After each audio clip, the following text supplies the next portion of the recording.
Memory: How to Develop, Train, and Use It, by William Walker Atkinson. Chapter 1.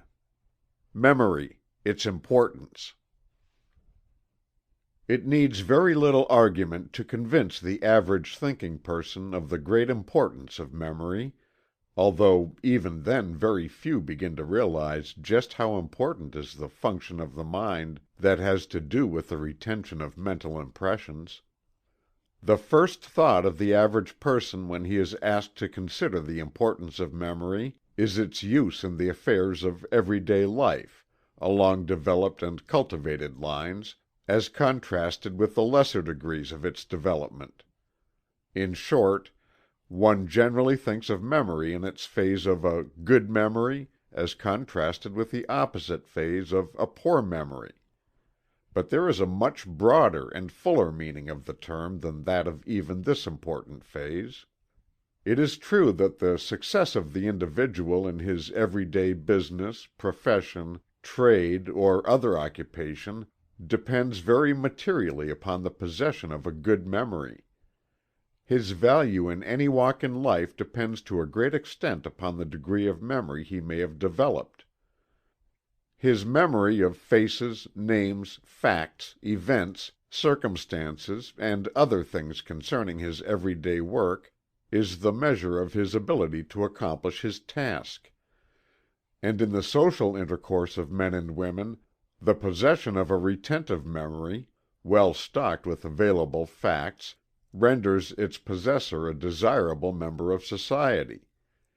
And in the higher activities of thought, the memory comes as an invaluable aid to the individual in marshaling the bits and sections of knowledge he may have acquired, and passing them in review before his cognitive faculties. Thus does the soul review its mental possessions.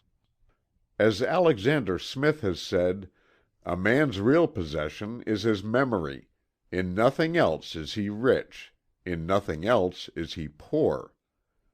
Richter has said, "Memory is the only paradise from which we cannot be driven away. Grant but memory to us, and we can lose nothing by death." Lactantius says, "Memory tempers prosperity, mitigates adversity, controls youth, and delights old age." But even the above phases of memory represent but a small segment of its complete circle. Memory is more than a good memory. It is the means whereby we perform the largest share of our mental work. As Bacon has said, "All knowledge is but remembrance." And Emerson, "Memory is a primary and fundamental faculty, without which none other can work. The cement, the bitumen, the matrix in which the other faculties are embedded. Without it all life and thought were an unrelated succession." And Burke, "There is no faculty of the mind which can bring its energy into effect unless the memory be stored with ideas for it to look upon." And Basile, "Memory is the cabinet of imagination, the treasury of reason, the registry of conscience, and the council chamber of thought." Kant pronounced memory to be "the most wonderful of the faculties." Kay, one of the best authorities on the subject, has said regarding it, "Unless the mind possessed the power of treasuring up and recalling its past experiences, no knowledge of any kind could be acquired. If every sensation, thought, or emotion passed entirely from the mind the moment it ceased to be present, then it would be as if it had not been, and it could not be recognized or named should it happen to return. Such an one would be not only without knowledge, without experience gathered from the past, but without purpose, aim, or plan regarding the future, for these imply knowledge and require memory. Even voluntary motion, or motion for a purpose, could have no existence without memory. For memory is involved in every purpose. Not only the learning of the scholar, but the inspiration of the poet, the genius of the painter, the heroism of the warrior, all depend upon memory. Nay, even consciousness itself could have no existence without memory, for every act of consciousness involves a change from a past state to a present, and did the past state vanish the moment it was past, there could be no consciousness of change. Memory, therefore, must be said to be involved in all conscious existence, a property of every conscious being. In the building of character and individuality, the memory plays an important part, for upon the strength of the impressions received, and the firmness with which they are retained, depends the fiber of character and individuality. Our experiences are indeed the stepping stones to greater attainments, and at the same time our guides and protectors from danger. If the memory serves us well in this respect, we are saved the pain of repeating the mistakes of the past, and may also profit by remembering and thus avoiding the mistakes of others.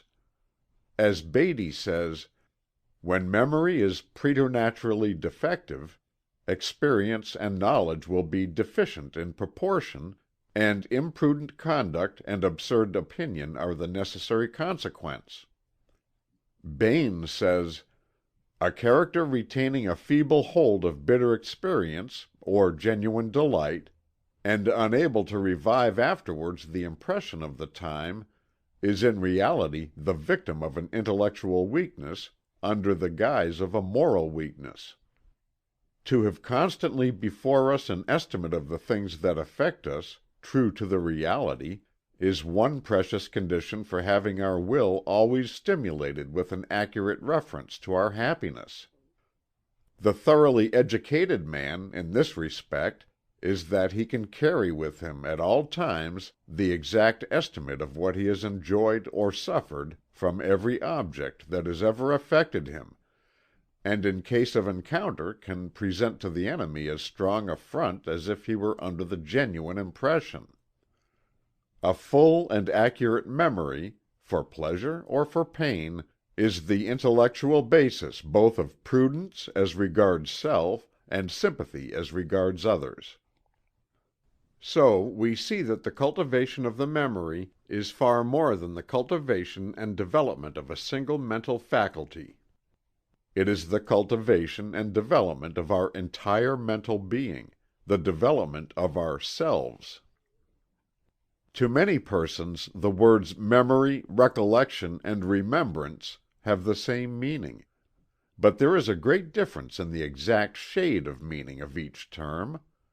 The student of this book should make the distinction between the terms, for by so doing he will be better able to grasp the various points of advice and instruction herein given. Let us examine these terms. Locke, in his celebrated work, The Essay Concerning Human Understanding, has clearly stated the difference between the meaning of these several terms. He says, "Memory is the power to revive again in our minds those ideas which after imprinting have disappeared, or have been laid aside out of sight. When an idea again recurs without the operation of the like object on the external sensory, it is remembrance. If it be sought after by the mind, and with pain and endeavor found, and brought again into view, it is recollection." Fuller says, commenting on this, "Memory is the power of reproducing in the mind former impressions, or percepts. Remembrance and recollection are the exercise of that power, the former being involuntary or spontaneous, the latter volitional. We remember because we cannot help it, but we recollect only through positive effort. The act of remembering, taken by itself, is involuntary. In other words, when the mind remembers without having tried to remember, it acts spontaneously. Thus it may be said, in the narrow, contrasted sense of the two terms, that we remember by chance, but recollect by intention, and if the endeavor be successful that which is reproduced becomes, by the very effort to bring it forth, more firmly entrenched in the mind than ever. But the new psychology makes a little different distinction from that of Locke, as given above.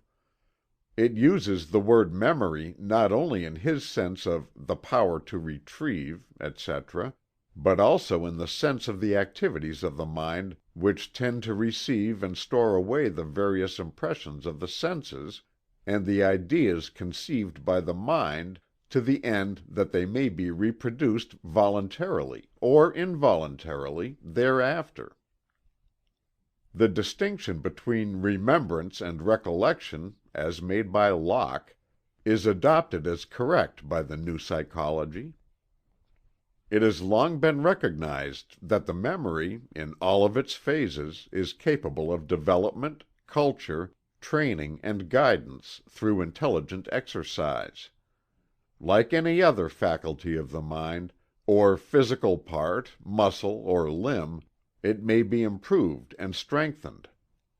But until recent years, the entire efforts of these memory developers were directed to the strengthening of that phase of the memory known as recollection, which, you will remember, Locke defined as an idea or impression sought after by the mind, and with pain and endeavor found and brought again into view. The new psychology goes much further than this. While pointing out the most improved and scientific methods for recollecting the impressions and ideas of the memory, it also instructs the student in the use of the proper methods whereby the memory may be stored with clear and distinct impressions, which will, thereafter, flow naturally and involuntarily into the field of consciousness when the mind is thinking upon the associated subject or line of thought, and which may also be recollected by a voluntary effort with far less expenditure of energy than under the old methods and systems. You will see this idea carried out in detail, as we progress with the various stages of the subject in this work.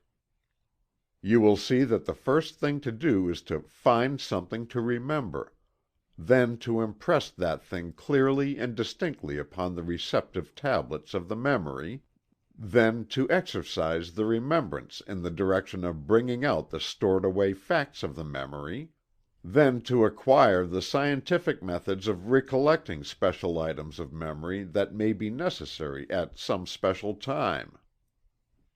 This is the natural method in memory cultivation, as opposed to the artificial systems that you will find mentioned in another chapter.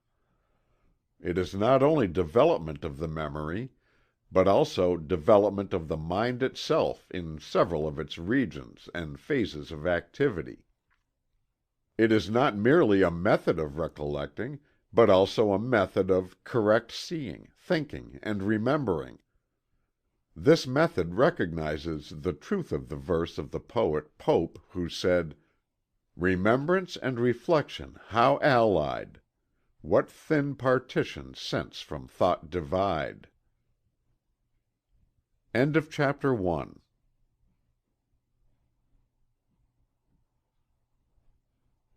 Chapter 2. Cultivation of the Memory. This book is written with the fundamental intention and idea of pointing out a rational and workable method whereby the memory may be developed, trained, and cultivated.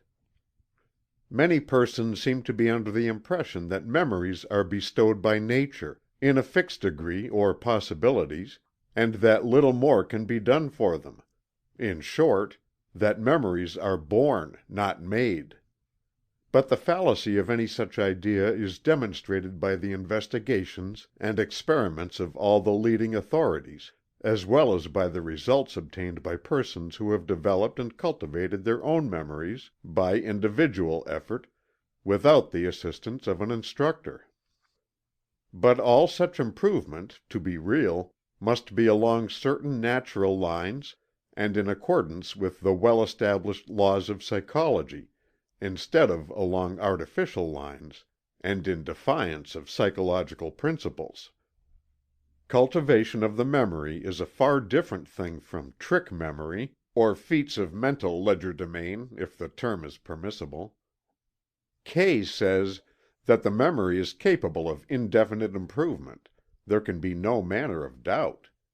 But with regard to the means by which this improvement is to be effected, mankind are still greatly in ignorance.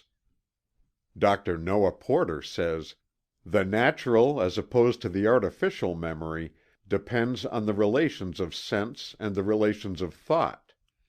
The spontaneous memory of the eye and the ear, availing itself of the obvious conjunctions of objects which are furnished by space and time, and the rational memory of those higher combinations, which the rational faculties superinduce upon those lower. The artificial memory proposes to substitute for the natural and necessary relations under which all objects must present and arrange themselves, an entirely new set of relations that are purely arbitrary and mechanical, which excite little or no other interest than that they are to aid us in remembering. It follows that if the mind tasks itself to the special effort of considering objects under these artificial relations, it will give less attention to those which have a direct and legitimate interest for itself." Granville says, "The defects of most methods which have been devised and employed for improving the memory lies in the fact that while they serve to impress particular subjects on the mind, they do not render the memory, as a whole, ready or attentive." Fuller says, "Surely an art of memory may be made more destructive to natural memory than spectacles are to eyes."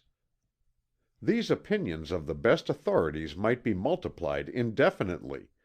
The consensus of the best opinion is decidedly against the artificial systems, and in favor of the natural ones.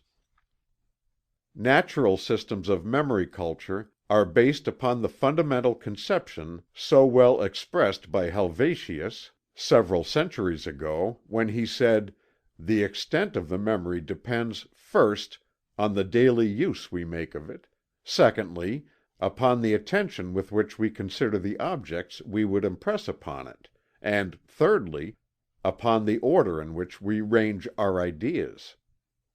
This, then, is the list of the three essentials in the cultivation of the memory: 1.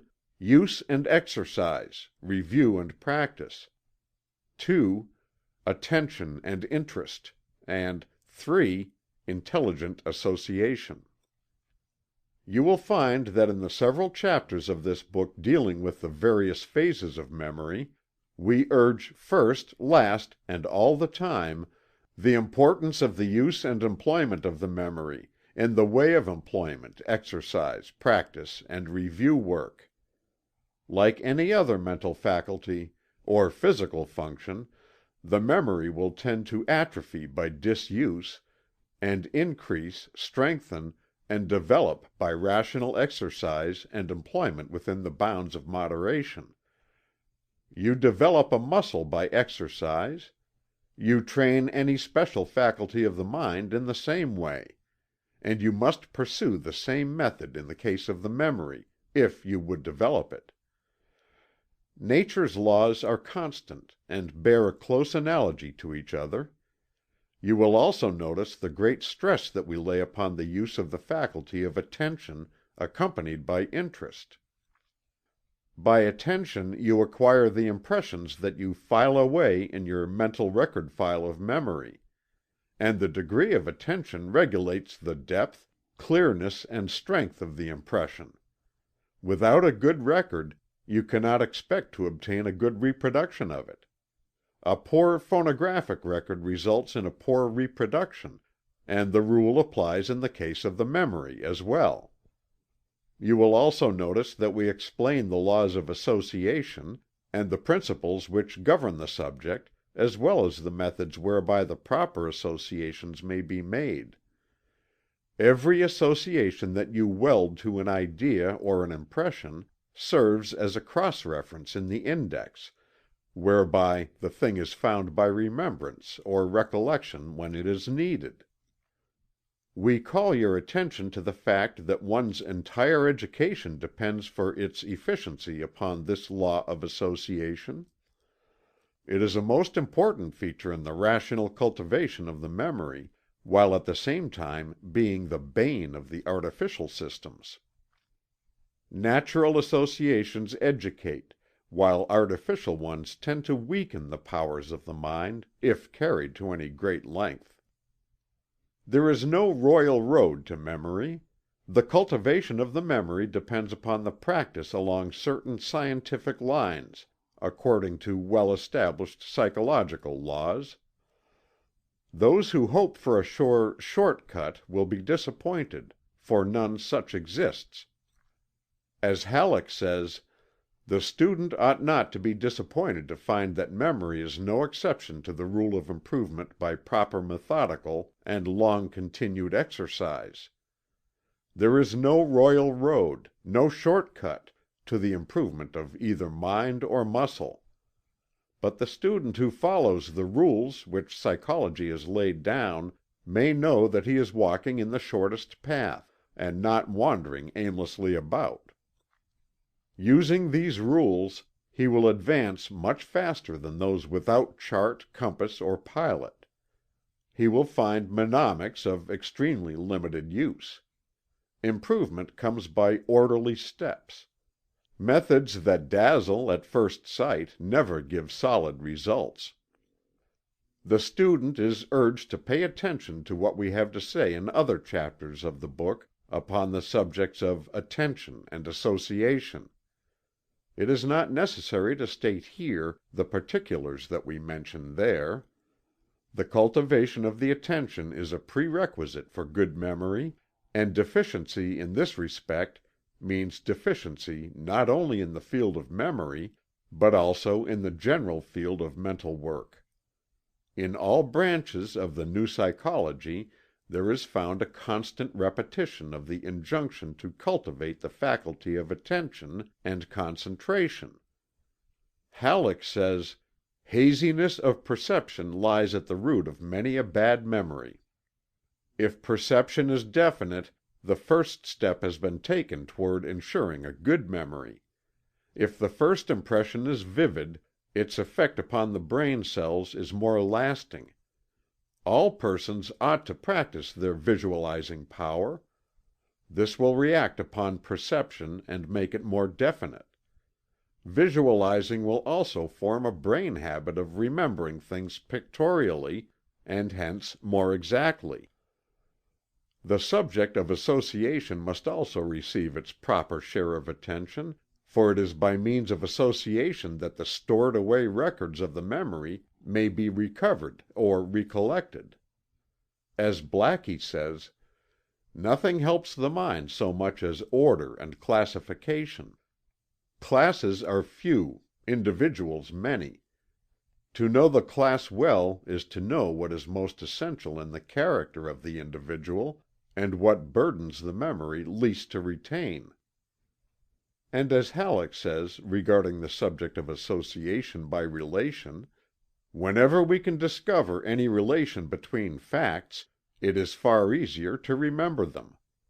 The intelligent law of memory may be summed up in these words: endeavor to link by some thought relation each new mental acquisition to an old one.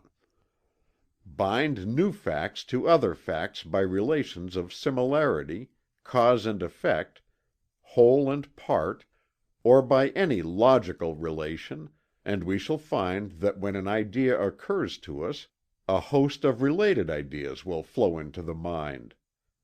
If we wish to prepare a speech or write an article on any subject, pertinent illustrations will suggest themselves. The person whose memory is merely contiguous will wonder how we think of them. In your study for the cultivation of the memory, along the lines laid down in this book, you have read the first chapter thereof, and have informed yourself thoroughly regarding the importance of the memory to the individual, and what a large part it plays in the entire work of the mind. Now carefully read the third chapter, and acquaint yourself with the possibilities in the direction of cultivating the memory to a high degree, as evidenced by the instances related of the extreme cases of development noted therein. Then study the chapter on memory systems, and realize that the only true method is the natural method, which requires work, patience, and practice. Then make up your mind that you will follow this plan as far as it will take you. Then acquaint yourself with the secret of memory, the subconscious region of the mind, in which the records of memory are kept, stored away, and indexed, and in which the little mental office boys are busily at work. This will give you the key to the method. Then take up the 2 chapters on attention and association, respectively, and acquaint yourself with these important principles. Then study the chapter on the phases of memory, and take mental stock of yourself, determining in which phase of memory you are strongest, and in which you need development. Then read the 2 chapters on training the eye and ear, respectively. You need this instruction. Then read over the several chapters on the training of the special phases of the memory, whether you need them or not. You may find something of importance in them. Then read the concluding chapter, which gives you some general advice and parting instruction. Then return to the chapters dealing with the particular phases of memory in which you have decided to develop yourself, studying the details of the instruction carefully until you know every point of it. Then, most important of all, get to work. The rest is a matter of practice, practice, practice, and rehearsal. Go back to the chapters from time to time, and refresh your mind regarding the details. Reread each chapter at intervals. Make the book your own, in every sense of the word, by absorbing its contents. End of chapter 2.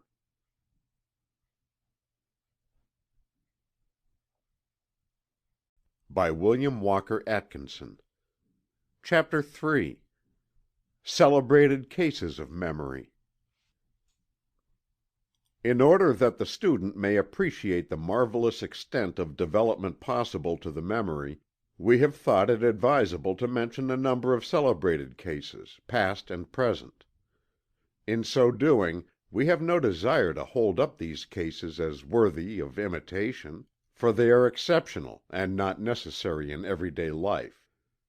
We mention them merely to show to what wonderful extent development along these lines is possible. In India, in the past, the sacred books were committed to memory, and handed down from teacher to student, for ages. And even today it is no uncommon thing for the student to be able to repeat, word for word, some voluminous religious work equal in extent to the New Testament. Max Muller states that the entire text and glossary of Panini's Sanskrit grammar, equal in extent to the entire Bible, were handed down orally for several centuries before being committed to writing. There are Brahmins today who have committed to memory, and who can repeat at will, the entire collection of religious poems known as the Mahabharata, consisting of over 300,000 slokas, or verses.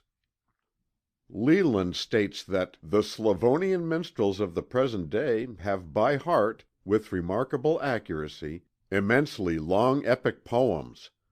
I have found the same among Algonquin Indians, whose sagas, or mythic legends, are interminable, and yet are committed word by word accurately.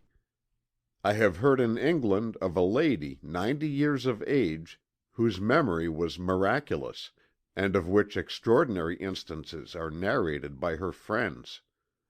She attributed it to the fact that when young she had been made to learn a verse from the Bible every day, and then constantly review it. As her memory improved, she learned more, the result being that in the end she could repeat from memory any verse or chapter called for in the whole Scripture.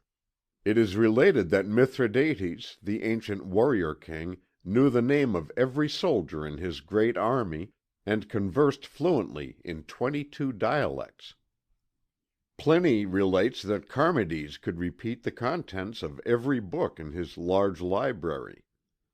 Hortensius, the Roman orator, had a remarkable memory which enabled him to retain and recollect the exact words of his opponent's argument, without making a single notation. On a wager he attended a great auction sale which lasted over an entire day, and then called off in their proper order every object sold, the name of its purchaser, and the price thereof. Seneca is said to have acquired the ability to memorize several thousand proper names, and to repeat them in the order in which they had been given him, and also to reverse the order, and call off the list backward. He also accomplished the feat of listening to several hundred persons, each of whom gave him a verse, memorizing the same as they proceeded, and then repeating them word for word in the exact order of their delivery, and then reversing the process, with complete success. Eusebius stated that only the memory of Esdras saved the Hebrew Scriptures to the world, for when the Chaldeans destroyed the manuscripts, Esdras was able to repeat them word by word to the scribes, who then reproduced them. The Mohammedan scholars are able to repeat the entire text of the Koran, letter perfect. Scaliger committed the entire text of the Iliad and the Odyssey in 3 weeks. Ben Jonson is said to have been able to repeat all of his own works from memory with the greatest ease. Bulwer could repeat the Odes of Horace from memory. Pascal could repeat the entire Bible from beginning to end, as well as being able to recall any given paragraph, verse, line, or chapter. Landor is said to have read a book but once, when he would dispose of it, having impressed it upon his memory, to be recalled years after if necessary. Byron could recite all of his own poems. Buffon could repeat his works from beginning to end. Bryant possessed the same ability to repeat his own works. Bishop Saunderson could repeat the greater part of Juvenal and Persius, all of Tully, and all of Horace. Fedosova, a Russian peasant, could repeat over 25,000 poems, folk songs, legends, fairy tales, war stories, etc., when she was over 70 years of age. The celebrated Blind Alec, an aged Scottish beggar, could repeat any verse in the Bible called for, as well as the entire text of all the chapters and books. The newspapers a few years ago contained the accounts of a man named Clark who lived in New York City.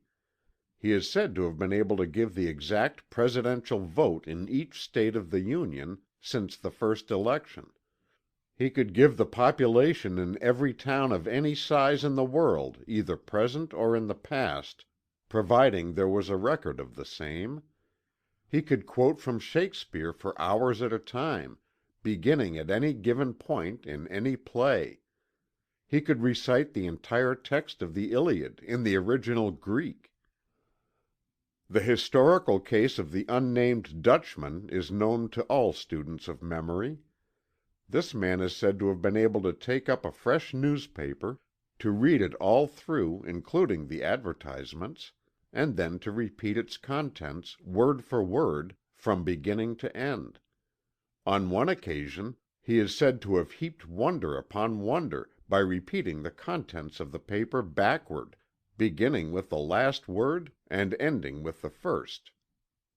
Lyon, the English actor, is said to have duplicated this feat, using a large London paper and including the market quotations, reports of the debates in Parliament, the railroad timetables, and the advertisements.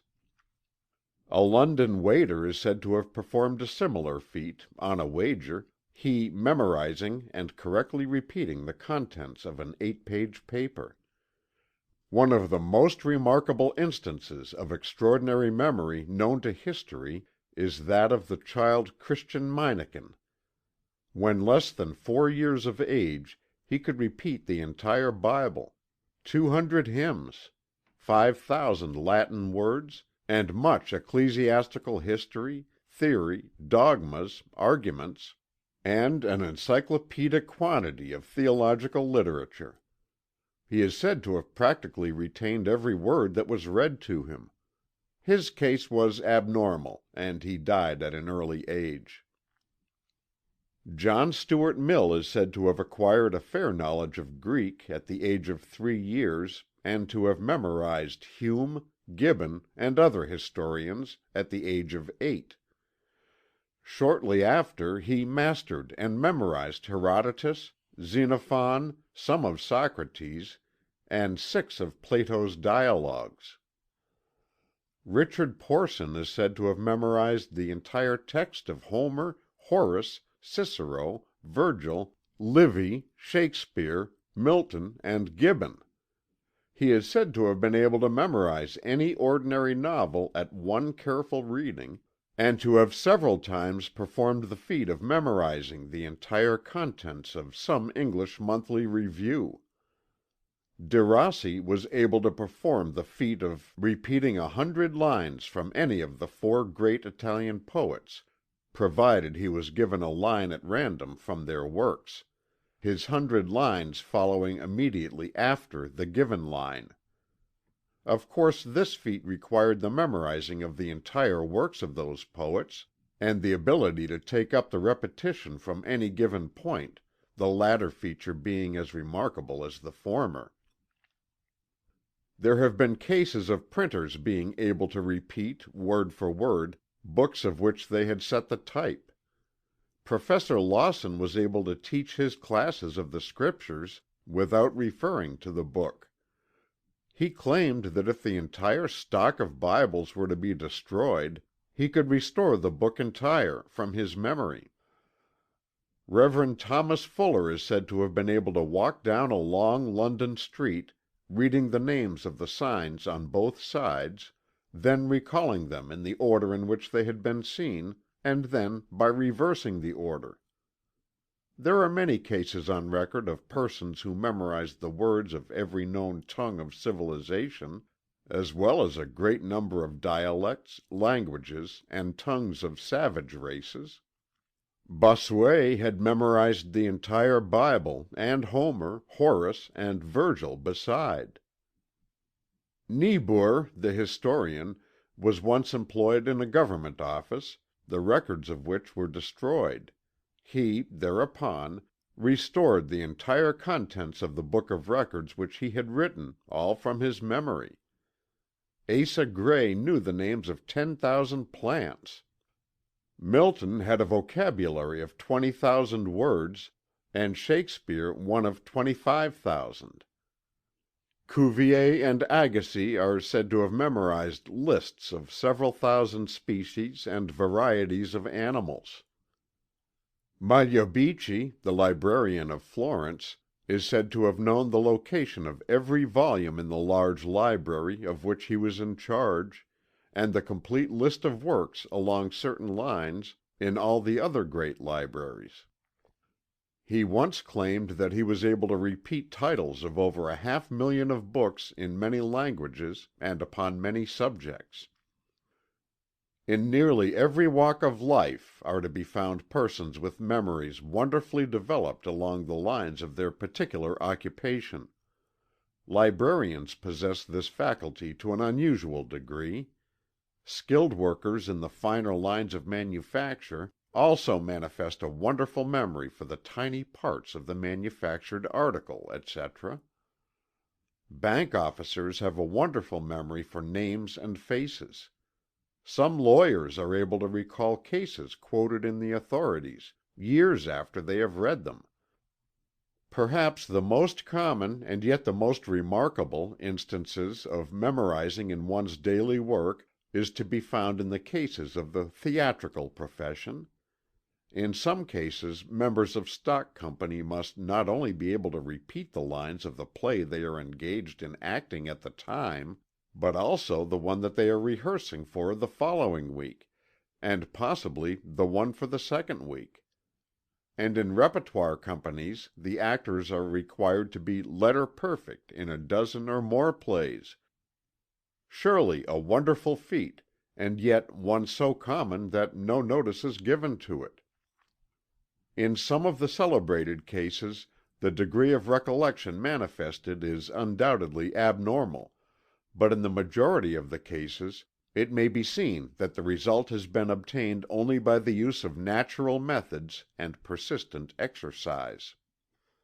That wonderful memories may be acquired by anyone who will devote to the task patience, time and work is a fact generally acknowledged by all students of the subject. It is not a gift, but something to be won by effort and work along scientific lines. End of chapter 3.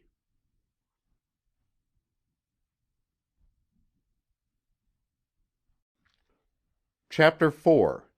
Memory Systems. The subject of memory development is not a new one by any means. For 2,000 years, at least, there has been much thought devoted to the subject. Many books written thereupon, and many methods or systems invented, the purpose of which has been the artificial training of the memory. Instead of endeavoring to develop the memory by scientific training and rational practice and exercise along natural lines, there seems to have always been an idea that one could improve on nature's methods, and that a plan might be devised by the use of some trick the memory might be taught to give up her hidden treasures. The law of association has been used in the majority of these systems, often to a ridiculous degree. Fanciful systems have been built up, all artificial in their character and nature, the use of which to any great extent is calculated to result in a decrease of the natural powers of remembrance and recollection, just as in the case of natural aids to the physical system there is always found a decrease in the natural powers. Nature prefers to do her own work, unaided. She may be trained, led, directed and harnessed, but she insists upon doing the work herself, or dropping the task. The principle of association is an important one, and forms a part of natural memory training, and should be so used. But when pressed into service in many of the artificial systems, the result is the erection of a complex and unnatural mental mechanism, which is no more an improvement upon the natural methods than a wooden leg is an improvement upon the original limb. There are many points in some of these systems which may be employed to advantage in natural memory training, by divorcing them from their fantastic rules and complex arrangement. We ask you to run over the list of the principal systems with us, that you may discard the useless material by recognizing it as such, and cull the valuable for your own use. The ancient Greeks were fond of memory systems. Simonides, the Greek poet who lived about 500 B.C., was one of the early authorities, and his work has influenced nearly all of the many memory systems that have sprung up since that time. There is a romantic story connected with the foundation of his system. It is related that the poet was present at a large banquet attended by some of the principal men of the place. He was called out by a message from home, and left before the close of the meal. Shortly after he left, the ceiling of the banquet hall fell upon the guests, killing all present in the room, and mutilating their bodies so terribly that their friends were unable to recognize them.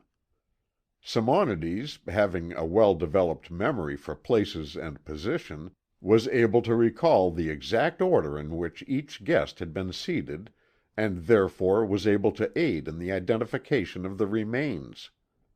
This occurrence impressed him so forcibly that he devised a system of memory based upon the idea of position, which attained great popularity in Greece, and the leading writers of the day highly recommended it. The system of Simonides was based upon the idea of position. It was known as the topical system. His students were taught to picture in the mind a large building divided into sections, and then into rooms, halls, etc. The thing to be remembered was visualized as occupying some certain space or place in that building, the grouping being made according to association and resemblance. When one wished to recall the things to consciousness, all that was necessary was to visualize the mental building, and then take an imaginary trip from room to room, calling off the various things as they had been placed. The Greeks thought very highly of this plan, and many variations of it were employed. Cicero said, "By those who would improve the memory, certain places must be fixed upon, and of those things which they desire to keep in memory, symbols must be conceived in the mind and ranged, as it were, in those places. Thus the order of places would preserve the order of things, and the symbols of the things would denote the things themselves, so that we should use the places as waxen tablets and the symbols as letters." Quintilian advises students to "fix in their minds places of the greatest possible extent, diversified by considerable variety, such as a large house, for example, divided into many apartments. Whatever is remarkable in it is carefully impressed on the mind, so that the thought may run over every part of it without hesitation or delay. Places we must have, either fancied or selected, and images or symbols which we may invent at pleasure. These symbols are marks by which we may distinguish the particulars which we have to get by heart." Many modern systems have been erected upon the foundation of Simonides, and in some of which cases students have been charged high prices for the "secret." The following outline given by Kay gives the secret of many a high-priced system of this class. Select a number of rooms, and divide the walls and floor of each, in imagination, into 9 equal parts or squares, 3 in a row. On the front wall, that opposite the entrance, of the first room, are the units; on the right hand wall the tens; on the left hand the 20s; on the fourth wall the 30s, and on the floor the 40s. Numbers 10, 20, 30, and 40 each find a place on the roof above their respective walls, while 50 occupies the center of the room. One room will thus furnish 50 places, and 10 rooms as many as 500. Having fixed these clearly in the mind, so as to be able readily and at once to tell exactly the position of each place or number, it is then necessary to associate with each of them some familiar object, or symbol, so that the object being suggested its place may be instantly remembered, or when the place be before the mind its object may immediately spring up. When this has been done thoroughly, the objects can be run over in any order from beginning to end, or from end to beginning, or the place of any particular one can at once be given. All that is further necessary is to associate the ideas we wish to remember with the objects in the various places, by which means they are easily remembered, and can be gone over in any order. In this way one may learn to repeat several hundred disconnected words or ideas in any order after hearing them only once. We do not consider it necessary to argue in detail the fact that this system is artificial, and cumbersome to a great degree.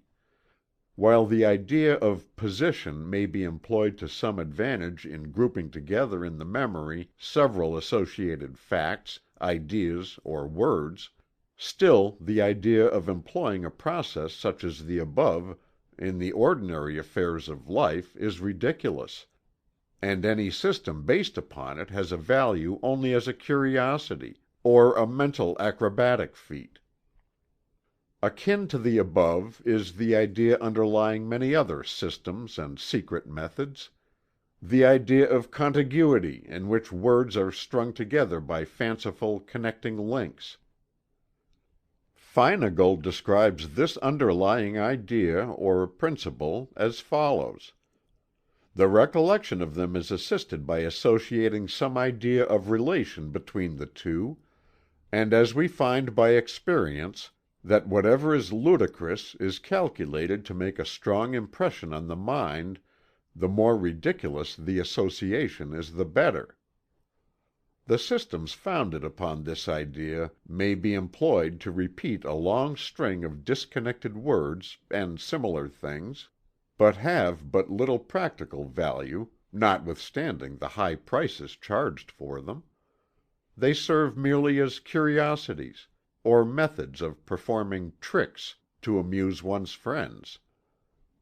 Dr. Kothe, a German teacher, about the middle of the 19th century, founded this last school of memory training, his ideas serving as the foundation for many teachers of high-priced "systems" or secret methods since that time. The above description of Feinagle gives the key to the principle employed. The working of the principle is accomplished by the employment of intermediates, or correlatives as they are called. For instance, the word chimney and leaf would be connected as follows: chimney, smoke; wood, tree; leaf. Then there are systems or methods based on the old principle of the figure alphabet, in which one is taught to remember dates by associating them with letters or words. For instance, one of the teachers of this class of systems wished his pupils to remember the year 1480 by the word BIGRAT, the capitals representing the figures in the date.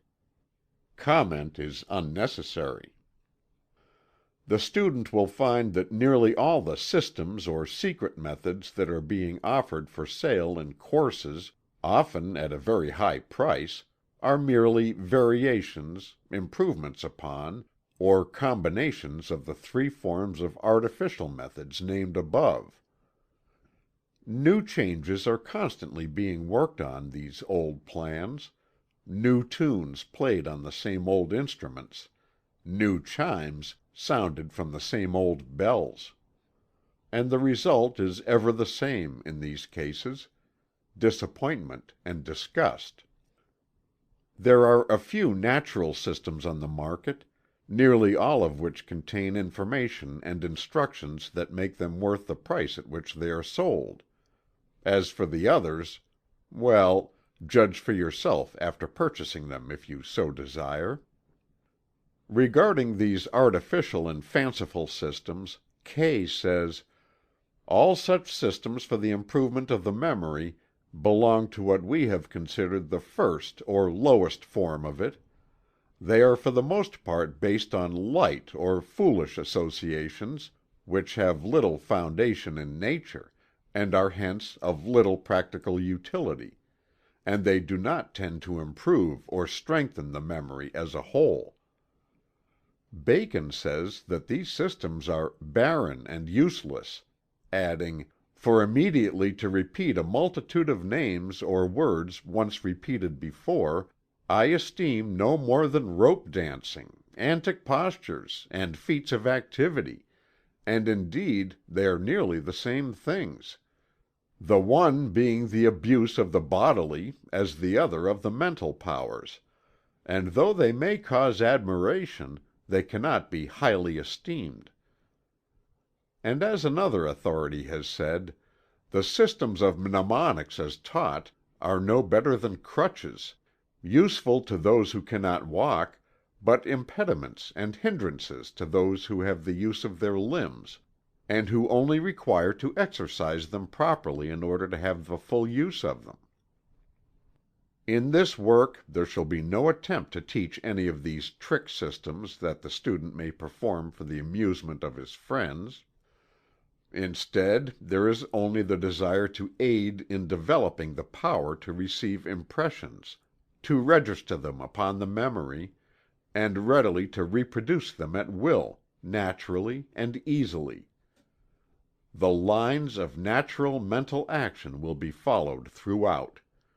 The idea of this work is not to teach how one may perform feats of memory, but instead to instruct in the intelligent and practical use of the memory in the affairs of everyday life and work. End of chapter 4.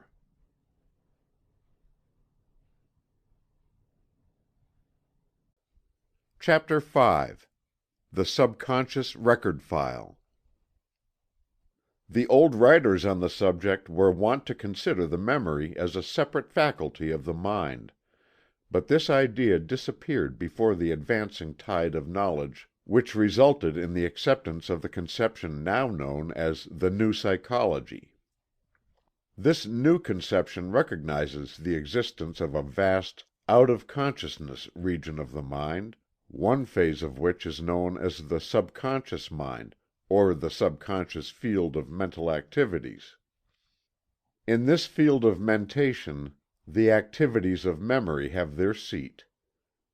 A careful consideration of the subject brings the certainty that the entire work of the memory is performed in this subconscious region of the mind. Only when the subconscious record is represented to the conscious field, and recollection or remembrance results, does the memorized idea or impression emerge from the subconscious region. An understanding of this fact simplifies the entire subject of the memory, and enables us to perfect plans and methods whereby the memory may be developed, improved and trained by means of the direction of the subconscious activities by the use of the conscious faculties and the will. Hearing says, "Memory is a faculty not only of our conscious states, but also, and much more so, of our unconscious ones." Kay says, "It is impossible to understand the true nature of memory, or how to train it aright, unless we have a clear conception of the fact that there is much in the mind of which we are unconscious. The highest form of memory, as of all mental powers, is the unconscious, when what we wish to recall comes to us spontaneously, without any conscious thought or search for it. Frequently, when we wish to recall something that has previously been in the mind, we are unable to do so by any conscious effort of the will. But we turn the attention to something else, and after a time the desired information comes up spontaneously when we are not consciously thinking of it." Carpenter says, "There is the working of a mechanism beneath the consciousness which, when once set going, runs on of itself, and which is more likely to evolve the desired result when the conscious activity of the mind is exerted in a direction altogether different.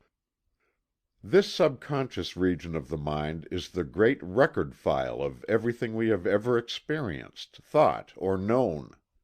Everything is recorded there. The best authorities now generally agree that there is no such thing as an absolute forgetting of even the most minute impression, notwithstanding the fact that we may be unable to recollect or remember it, owing to its faintness, or lack of associated indexing. It is held that everything is to be found in that subconscious index file, if we can only manage to find its place." Kay says, "In like manner we believe that every impression or thought that has once before consciousness remains ever afterward impressed upon the mind. It may never again come up before consciousness, but it will doubtless remain in that vast ultra-conscious region of the mind, unconsciously molding and fashioning our subsequent thoughts and actions. It is only a small part of what exists in the mind that we are conscious of. There is always much that is known to be in the mind that exists in it unconsciously, and must be stored away somewhere. We may be able to recall it into consciousness when we wish to do so, but at other times the mind is unconscious of its existence. Further, Every one's experience must tell him that there is much in his mind that he cannot always recall when he may wish to do so, much that he can recover only after a labored search, or that he may search for in vain at the time, but which may occur to him afterwards, when perhaps he is not thinking about it. Again, much that we probably would never be able to recall, or that would not recur to us under ordinary circumstances, we may remember to have had in the mind when it is mentioned to us by others. In such a case there must still have remained some trace or scintilla of it in the mind before we could recognize it as having been there before. Morel says, "We have every reason to believe that mental power, when once called forth, follows the analogy of everything we see in the material universe in the fact of its perpetuity. Every single effort of mind is a creation which can never go back again into nonentity. It may slumber in the depths of forgetfulness as light and heat slumber in the coal seams, but there it is, ready at the bidding of some appropriate stimulus to come again out of the darkness into the light of consciousness." Beatty says, "That which has been long forgotten, nay, that which we have often in vain endeavored to recollect, will sometimes without an effort of ours occur to us on a sudden, and, if I may so speak, of its own accord." Hamilton says, "The mind frequently contains whole systems of knowledge which, though in our normal state they may have faded into absolute oblivion, may in certain abnormal states, as madness, delirium, somnambulism, catalepsy, etc., flash out into luminous consciousness. For example, there are cases in which the extinct memory of whole languages were suddenly restored." Lecky says, "It is now fully established that a multitude of events which are so completely forgotten that no effort of the will can retrieve them, and that the statement of them calls up no reminiscences, may nevertheless be, so to speak, embedded in the memory, and may be reproduced with intense vividness under certain physical conditions." In proof of the above, the authorities give many instances recorded in scientific annals. Coleridge relates the well-known case of the old woman who could neither read nor write, who, when in the delirium of fever, incessantly recited, in very pompous tones, long passages from the Latin, Greek, and Hebrew, with a distinct enunciation and precise rendition. Notes of her ravings were taken down by shorthand, and caused much wonderment, until it was afterwards found that in her youth she had been employed as a servant in the house of a clergyman, who was in the habit of walking up and down in his study, reading aloud from his favorite classical and religious writers. In his books were found marked passages corresponding to the notes taken from the girl's ravings. Her subconscious memory had stored up the sounds of these passages heard in her early youth, but of which she had no recollection in her normal state.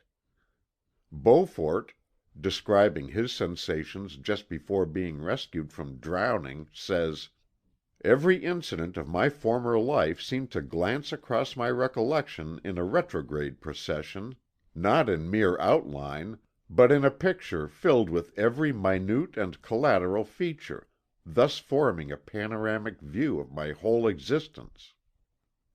Kay truly observes, "By adopting the opinion that every thought or impression that had once been consciously before the mind is ever afterwards retained, we obtain light on many obscure mental phenomena, and especially do we draw from it the conclusion of the perfectibility of the memory to an almost unlimited extent.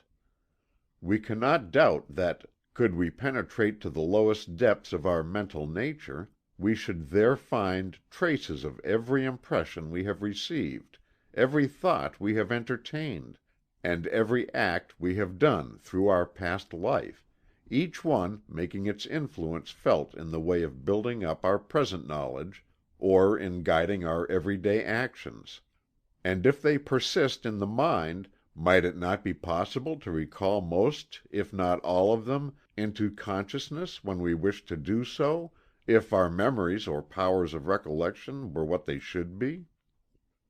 As we have said, this great subconscious region of the mind, this memory region, may be thought of as a great record file, with an intricate system of indexes, and office boys whose business it is to file away the records, to index them, and to find them when needed.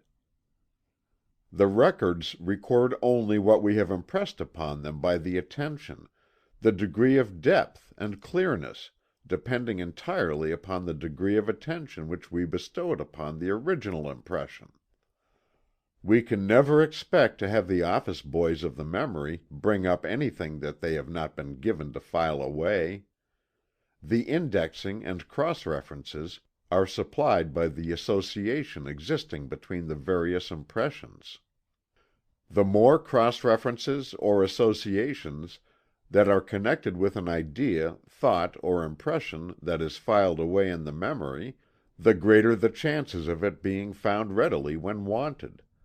These two features of attention and association, and the parts they play in the phenomena of memory, are mentioned in detail in other chapters of this book.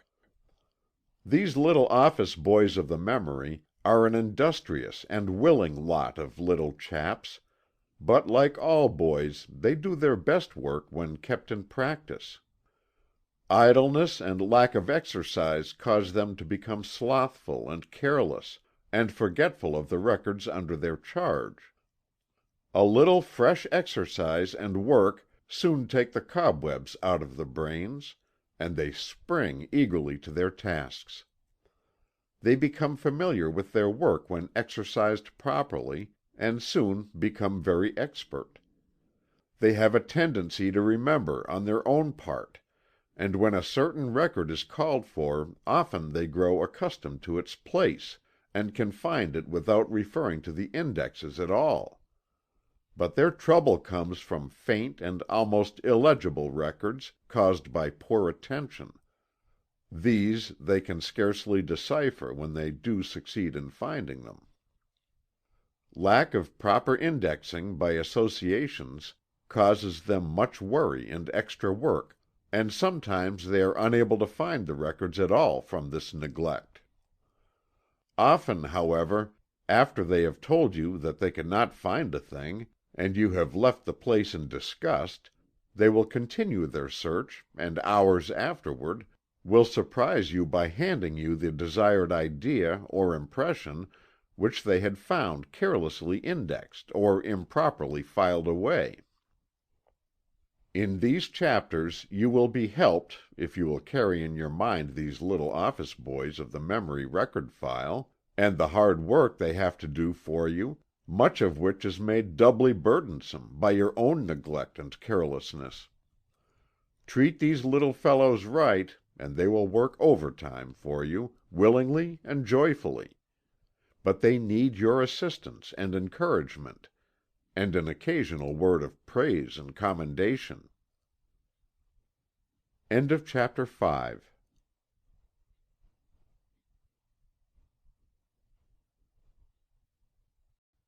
Chapter 6. Attention. As we have seen in the preceding chapters, before one can expect to recall or remember a thing, that thing must have been impressed upon the records of his subconsciousness, distinctly and clearly, and the main factor of the recording of impressions is that quality of the mind that we call attention. All the leading authorities on the subject of memory recognize and teach the value of attention in the cultivation and development of the memory. Tupper says, "Memory, the daughter of attention, is the teeming mother of wisdom." Lowell says, "Attention is the stuff that memory is made of, and memory is accumulated genius." Hall says, "In the power of fixing the attention lies the most precious of the intellectual habits."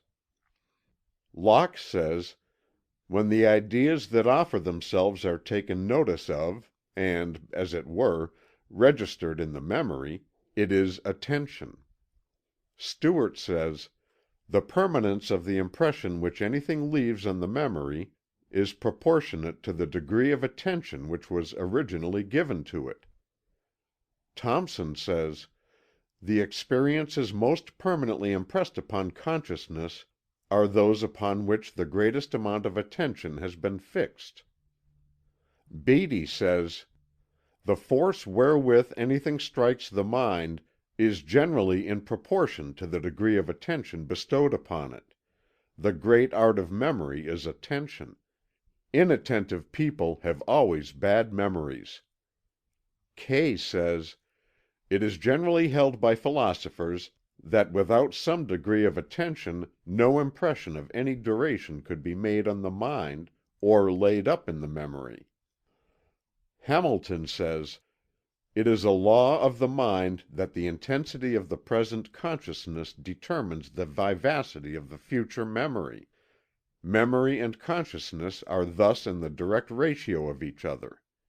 Vivid consciousness, long memory; faint consciousness, short memory; no consciousness, no memory. An act of attention, that is an act of concentration, seems thus necessary to every exertion of consciousness, as a certain contraction of the pupil is requisite to every exertion of vision. Attention, then, is to consciousness what the contraction of the pupil is to sight, or to the eye of the mind what the microscope or telescope is to the bodily eye. It constitutes the better half of all intellectual power." We have quoted from the above authorities at considerable length, for the purpose of impressing upon your mind the importance of this subject of attention. The subconscious regions of the mind are the great storehouses of the mental records of impressions from within and without. Its great system of filing, recording and indexing these records constitute that which we call memory. But before any of this work is possible, impressions must first have been received. And, as you may see from the quotations just given, these impressions depend upon the power of attention given to the things making the impressions. If there has been given great attention, there will be clear and deep impressions. If there has been given but average attention, there will be but average impressions. If there has been given but faint attention, there will be but faint impressions. If there has been given no attention, there will be no records. One of the most common causes of poor attention is to be found in the lack of interest. We are apt to remember the things in which we have been most interested, because in that outpouring of interest there has been a high degree of attention manifested. A man may have a very poor memory for many things, but when it comes to the things in which his interest is involved, he often remembers the most minute details. What is called involuntary attention is that form of attention that follows upon interest, curiosity, or desire; no special effort of the will being required in it. What is called voluntary attention is that form of attention that is bestowed upon objects not necessarily interesting, curious, or attractive. This requires the application of the will, and is a mark of a developed character. Every person has more or less involuntary attention, while but few possess developed voluntary attention. The former is instinctive; the latter comes only by practice and training. But there is this important point to be remembered, that interest may be developed by voluntary attention bestowed and held upon an object. Things that are originally lacking in sufficient interest to attract the involuntary attention may develop a secondary interest if the voluntary attention be placed upon and held upon them. As Halleck says on this point, "When it is said that attention will not take a firm hold on an uninteresting thing, We must not forget that anyone not shallow and fickle can soon discover something interesting in most objects. Here cultivated minds show their special superiority, for the attention which they are able to give generally ends in finding a pearl in the most uninteresting looking oyster. When an object necessarily loses interest from one point of view, such minds discover in it new attributes. The essence of genius is to present an old thing in new ways, whether it be some force in nature or some aspect of humanity. It is very difficult to teach another person how to cultivate the attention. This because the whole thing consists so largely in the use of the will, and by faithful practice and persistent application. The first requisite is the determination to use the will. You must argue it out with yourself until you become convinced that it is necessary and desirable for you to acquire the art of voluntary attention.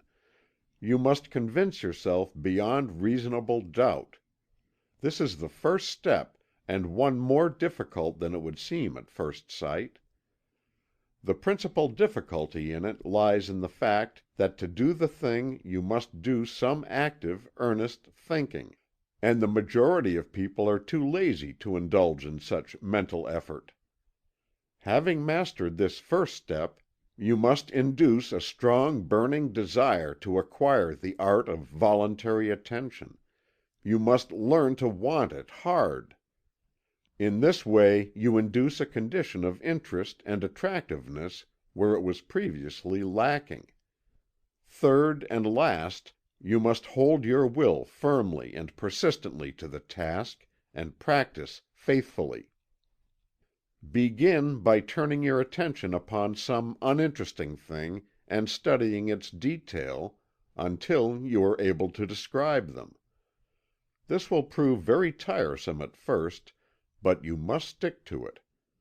Do not practice too long at a time at first. Take a rest, and try it again later. You will soon find that it comes easier, and that a new interest is beginning to manifest itself in the task.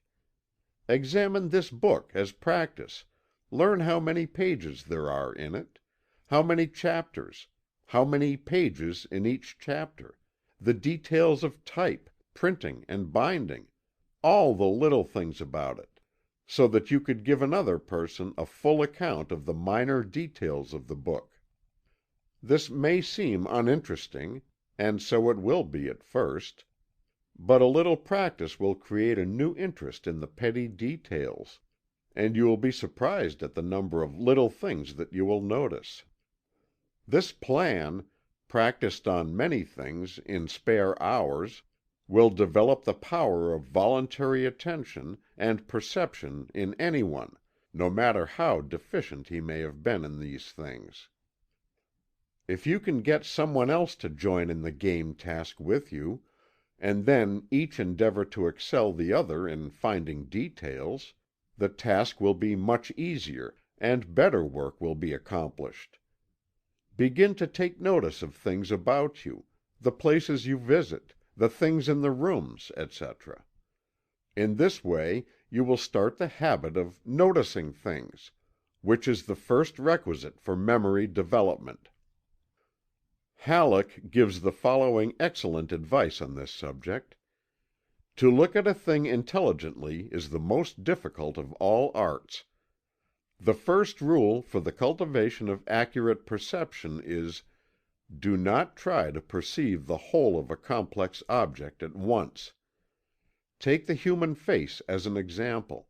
A man, holding an important position to which he has been elected, offended many people because he could not remember faces, and hence failed to recognize individuals the second time he met them. His trouble was in looking at the countenance as a whole. When he changed his method of observation, and noticed carefully the nose, mouth, eyes, chin, and color of hair, he at once began to find recognition easier. He was no longer in difficulty of mistaking A for B, since he remembered that the shape of B's nose was different, or the color of his hair at least 3 shades lighter. This example shows that another rule can be formulated: pay careful attention to details. We are perhaps asked to give a minute description of the exterior of a somewhat noted suburban house that we have lately seen. We reply in general terms, giving the size and color of the house. Perhaps we also have an idea of part of the material used in the exterior construction. We are asked to be exact about the shape of the door, porch, roof, chimneys, and windows, whether the windows are plain or circular, whether they have cornices, or whether the trimmings around them are of the same material as the rest of the house. A friend, who will be unable to see the house, wishes to know definitely about the angles of the roof, and the way the windows are arranged with reference to them. Unless we can answer these questions exactly, we merely tantalize our friends by telling them we have seen the house. To see an object merely as an undiscriminated mass of something in a certain place is to do no more than a donkey accomplishes as he trots along.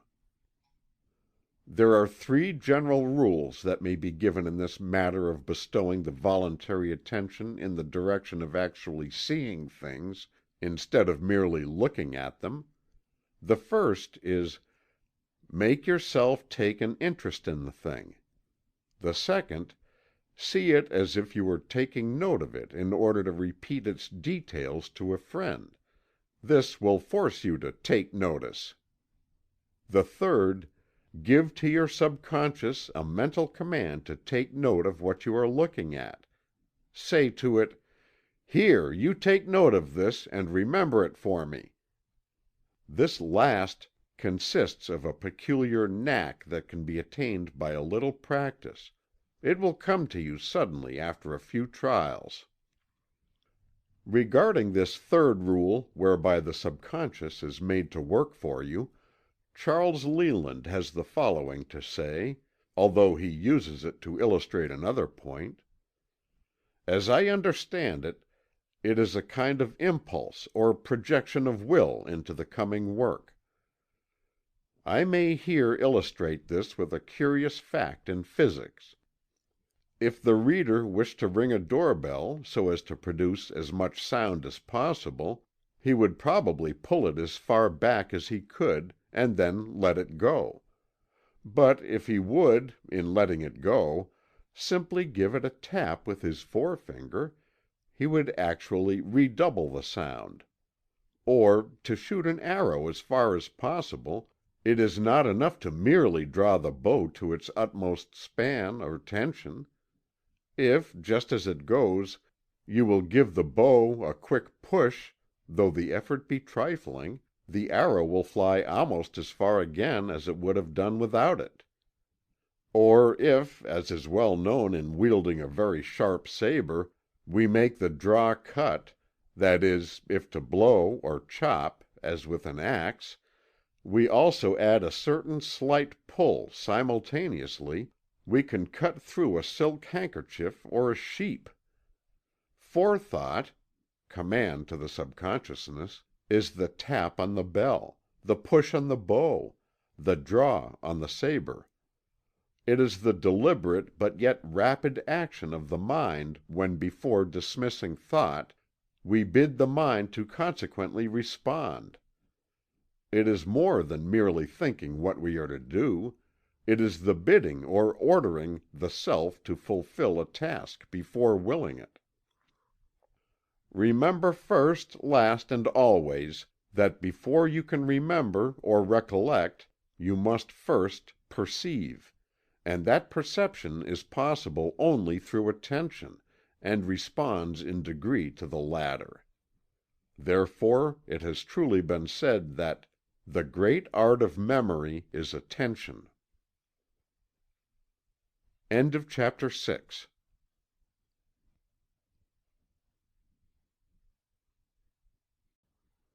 Chapter 7. Association.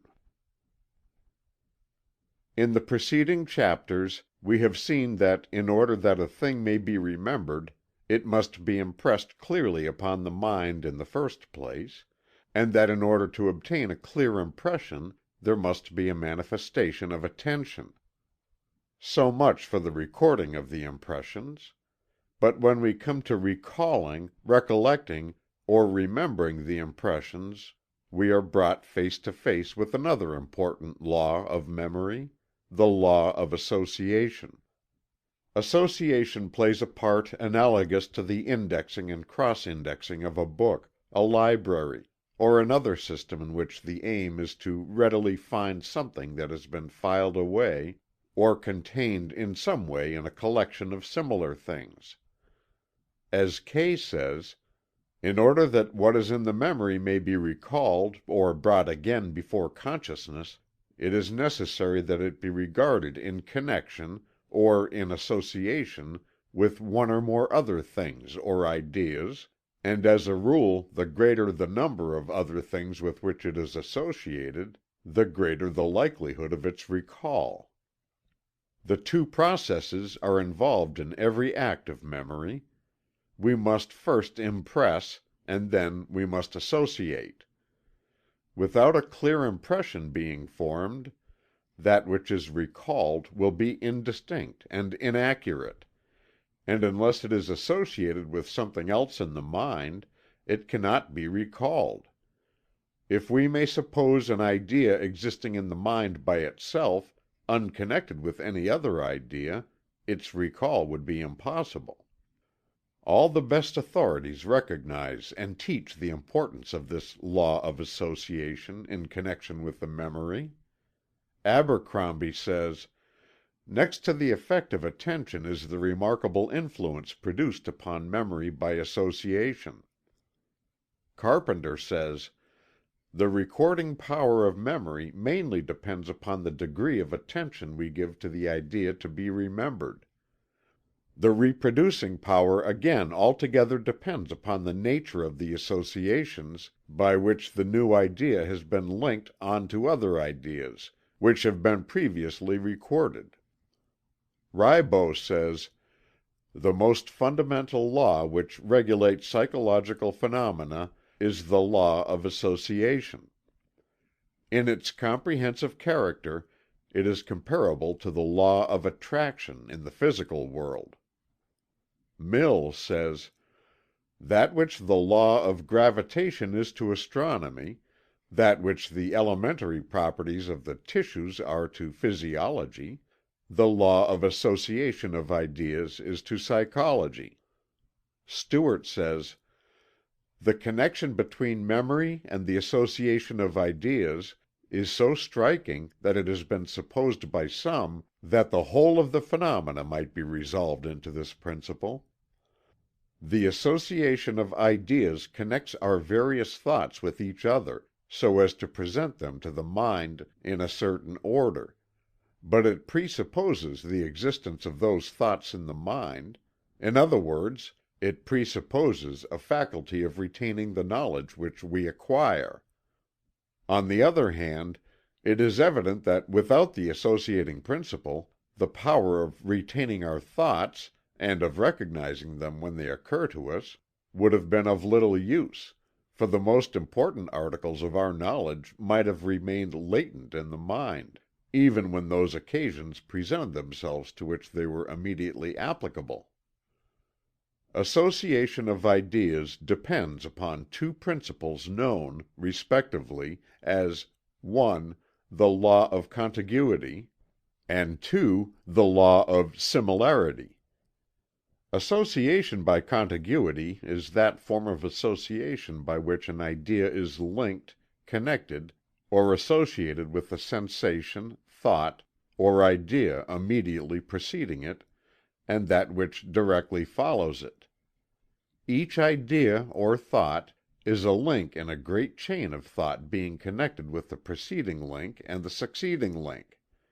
Association by similarity is that form of association by which an idea, thought, or sensation is linked, connected, or associated with ideas, thoughts, or sensations of a similar kind, which have occurred previously or subsequently.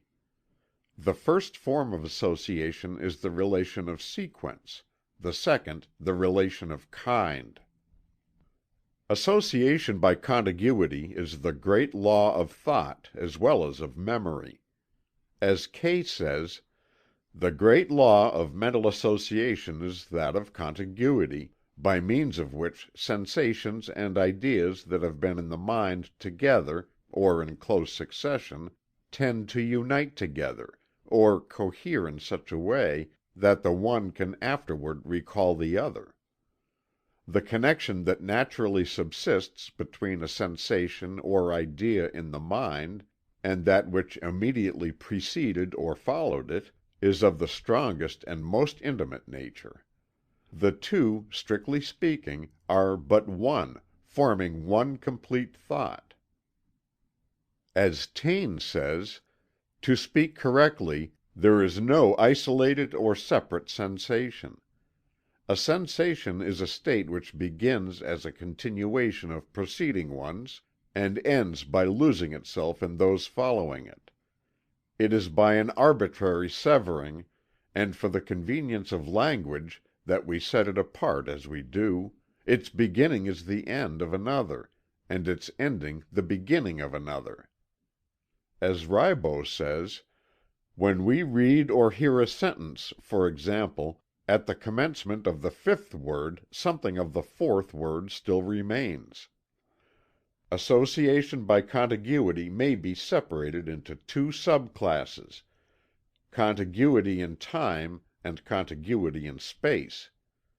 In contiguity in time there is manifested the tendency of the memory to recall the impressions in the same order in which they were received, the first impression suggesting the second, and that the third, and so on. In this way the child learns to repeat the alphabet, and the adult the succeeding lines of a poem. As Priestley says, "In a poem, the end of each preceding word being connected with the beginning of the succeeding one, we can easily repeat them in that order, but we are not able to repeat them backwards till they have been frequently named in that order." Memory of words, or groups of words, depends upon this form of contiguous association. Some persons are able to repeat long poems, from beginning to end, with perfect ease, but are unable to repeat any particular sentence or verse without working down to it from the beginning. Contiguity in space is manifested in forms of recollection or remembrance by position. Thus, by remembering the things connected with the position of a particular thing, we are enabled to recall the thing itself. As we have seen in a preceding chapter, some forms of memory systems have been based on this law. If you will recall some house or room in which you have been, you will find that you will remember one object after another in the order of the relative positions, or contiguity in space or position. Beginning with the front hall, you may travel in memory from one room to another, recalling each with the objects it contains, according to the degree of attention you bestowed upon them originally. Kay says of association by contiguity, "It is on this principle of contiguity that mnemonical systems are constructed, as when what we wish to remember is associated in the mind with a certain object or locality, the ideas associated will at once come up; or when each word or idea is associated with the one immediately preceding it, so that when the one is recalled the other comes up along with it, and thus long lists of names or long passages of books can be readily learnt by heart."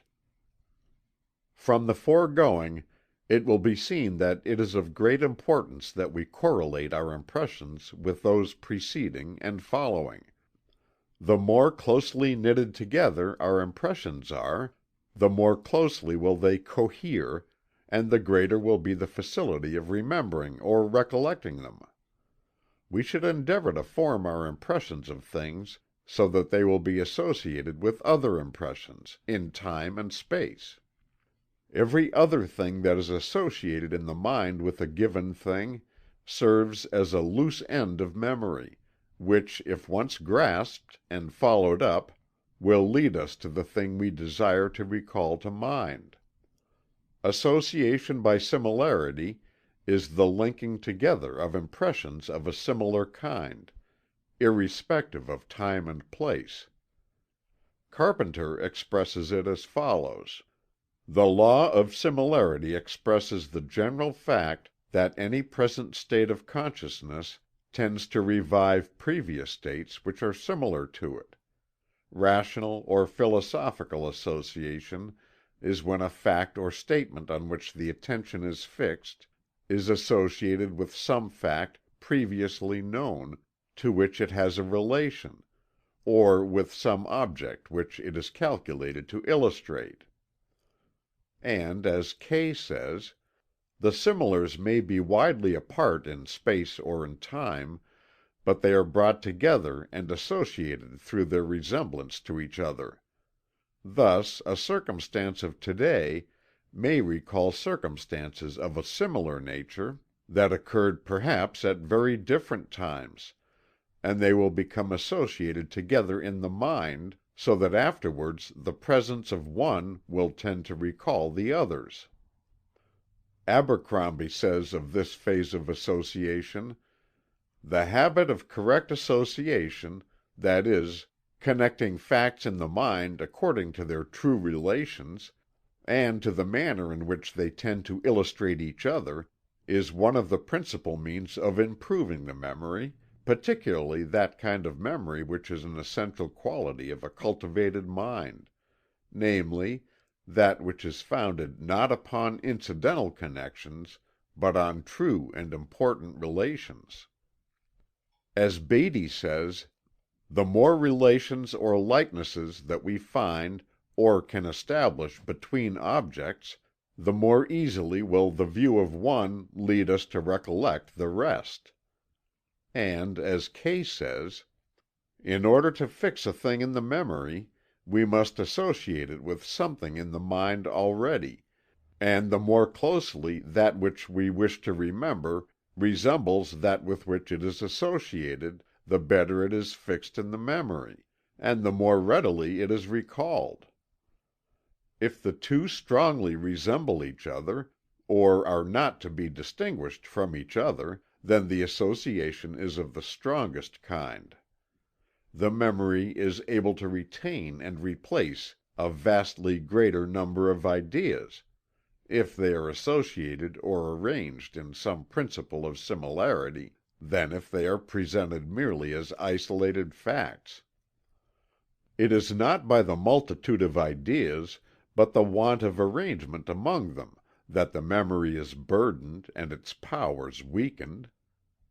As Arnott says, "The ignorant man may be said to have charged his 100 hooks of knowledge (to use a rude simile) with single objects, while the informed man makes each hook support a long chain to which thousands of kindred and useful things are attached." We ask each student of this book to acquaint himself with a general idea of the working features of the law of association as given in this chapter, for the reason that much of the instruction to be given under the head of the several phases and classes of memory is based upon an application of the law of association in connection with the law of attention. These fundamental principles should be clearly grasped before one proceeds to the details of practice and exercise. One should know not only how to use the mind and memory in certain ways, but also why it is to be used in that particular way. By understanding the reason of it, one is better able to follow out the directions. End of chapter 7.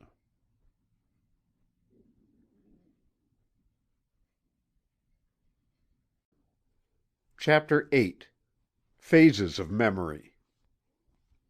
One of the first things apt to be noticed by the student of memory is the fact that there are several different phases of the manifestation of memory. That is to say, that there are several general classes into which the phenomena of memory may be grouped. And accordingly we find some persons quite highly developed in certain phases of memory, and quite deficient in others. If there were but one phase or class of memory, then a person who had developed his memory along any particular line would have at the same time developed it equally along all the other lines. But this is far from being the true state of affairs. We find men who are quite proficient in recalling the impression of faces, while they find it very difficult to recall the names of the persons whose faces they remember. Others can remember faces and not names. Others have an excellent recollection of localities, while others are constantly losing themselves. Others remember dates, prices, numbers, and figures generally, while deficient in other forms of recollection. Others remember tales, incidents, anecdotes, etc., while forgetting other things. And so on, each person being apt to possess a memory good in some phases, while deficient in others. The phases of memory may be divided into two general classes, namely, 1. Memory of sense impressions, and 2. Memory of ideas. This classification is somewhat arbitrary, for the reason that sense impressions develop into ideas, and ideas are composed to a considerable extent of sense impressions, but in a general way the classification serves its purpose, which is the grouping together of certain phases of the phenomena of memory. Memory of sense impressions of course includes the impressions received from all of the 5 senses: sight, hearing, taste, touch, and smell. But when we come down to a practical examination of sense impressions retained in the memory, we find that the majority of such impressions are those obtained through the 2 respective senses of sight and hearing.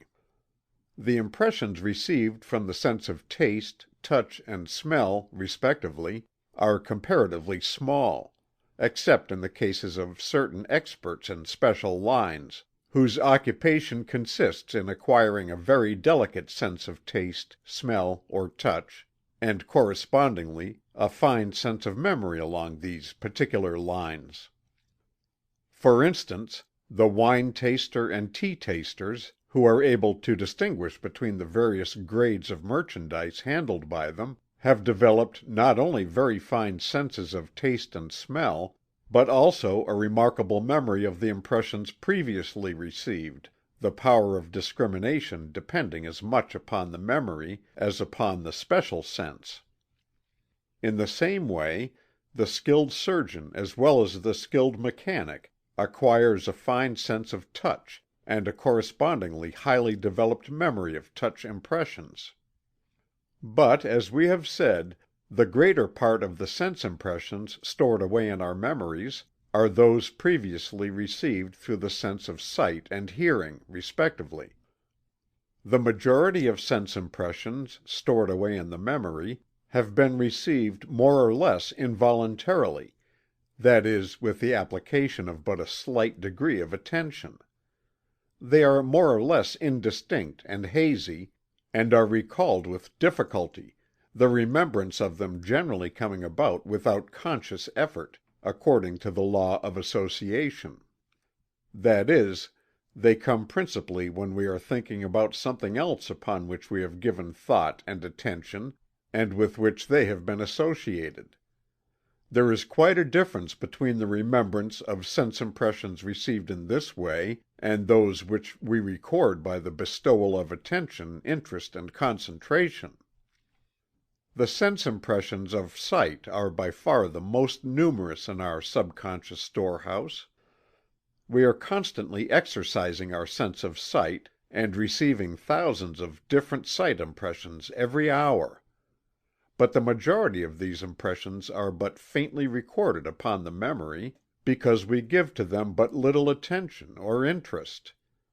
But it is astonishing, at times, when we find that when we recall some important event or incident, we also recall many faint sight impressions of which we did not dream we had any record.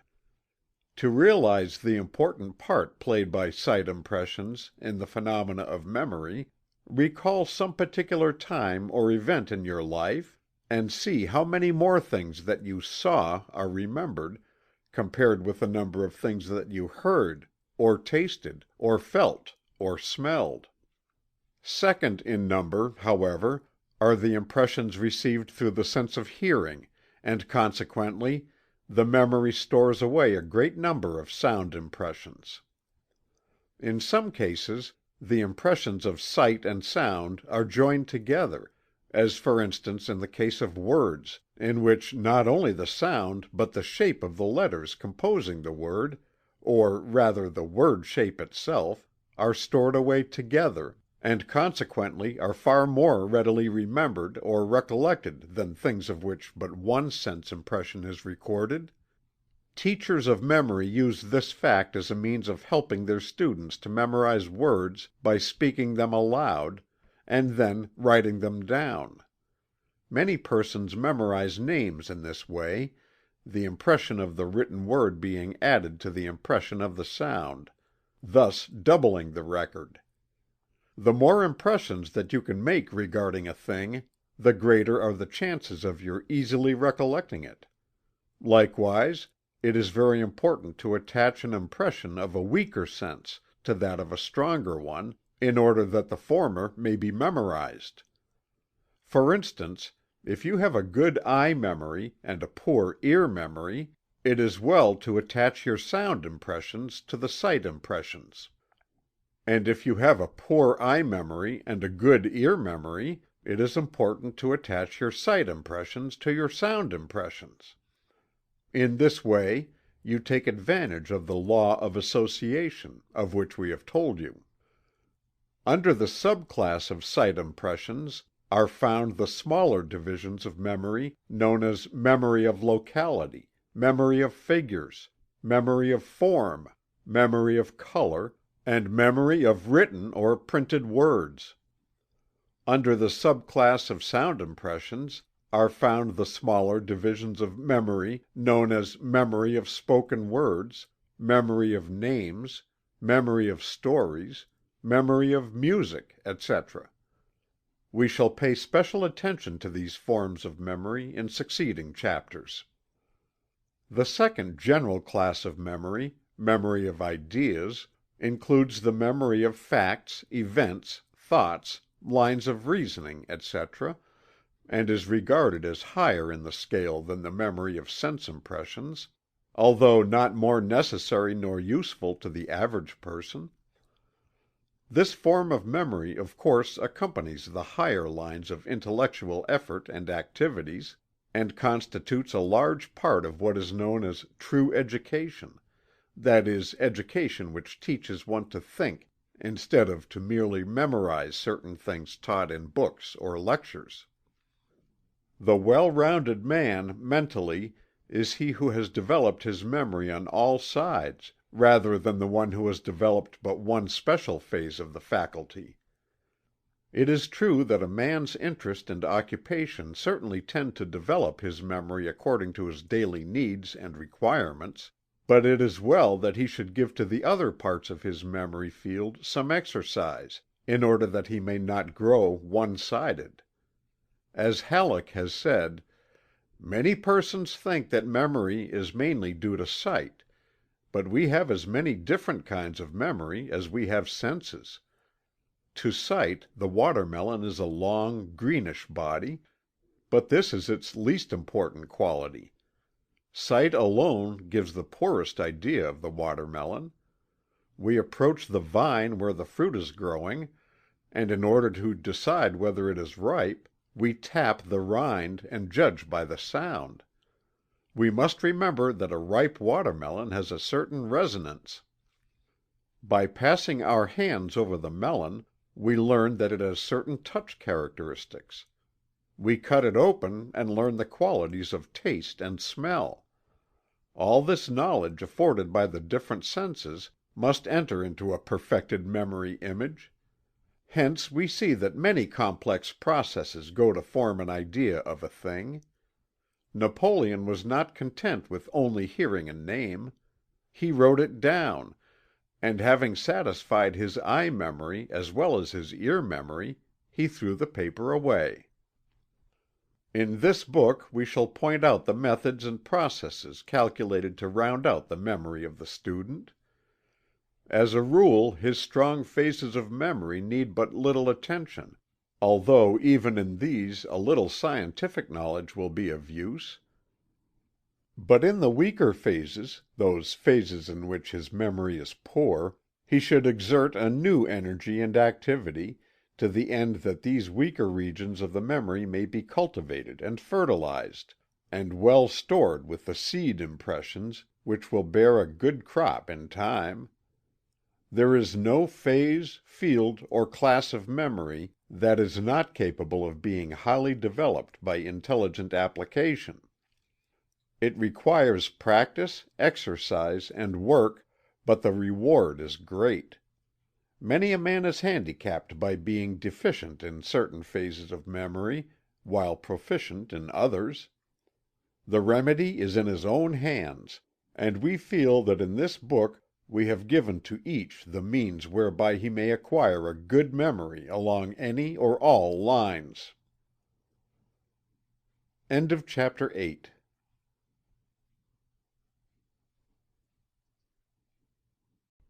Chapter 9. Training the Eye. Before the memory can be stored with sight impressions, before the mind can recollect or remember such impressions, the eye must be used under the direction of the attention. We think that we see things when we look at them, but in reality we see but few things, in the sense of registering clear and distinct impressions of them upon the tablets of the subconscious mind. We look at them rather than see them. Halleck says regarding this sight without seeing idea, "A body may be imaged on the retina without ensuring perception. There must be an effort to concentrate the attention upon the many things which the world presents to our senses." A man once said to the pupils of a large school, all of whom had seen cows, "I should like to find out how many of you know whether a cow's ears are above, below, behind or in front of her horns. I want only those pupils to raise their hands who are sure about the position, and who will promise to give $1 to charity if they answer wrong." Only 2 hands were raised. Their owners had drawn cows, and in order to do that, had been forced to concentrate their attention upon the animals. 15 pupils were sure that they had seen cats climb trees and descend them. There was unanimity of opinion that the cats went up heads first. When asked whether the cats came down head or tail first, the majority were sure that the cats descended as they were never known to do. Anyone who had ever noticed the shape of the claws of any beast of prey could have answered the question without seeing an actual descent.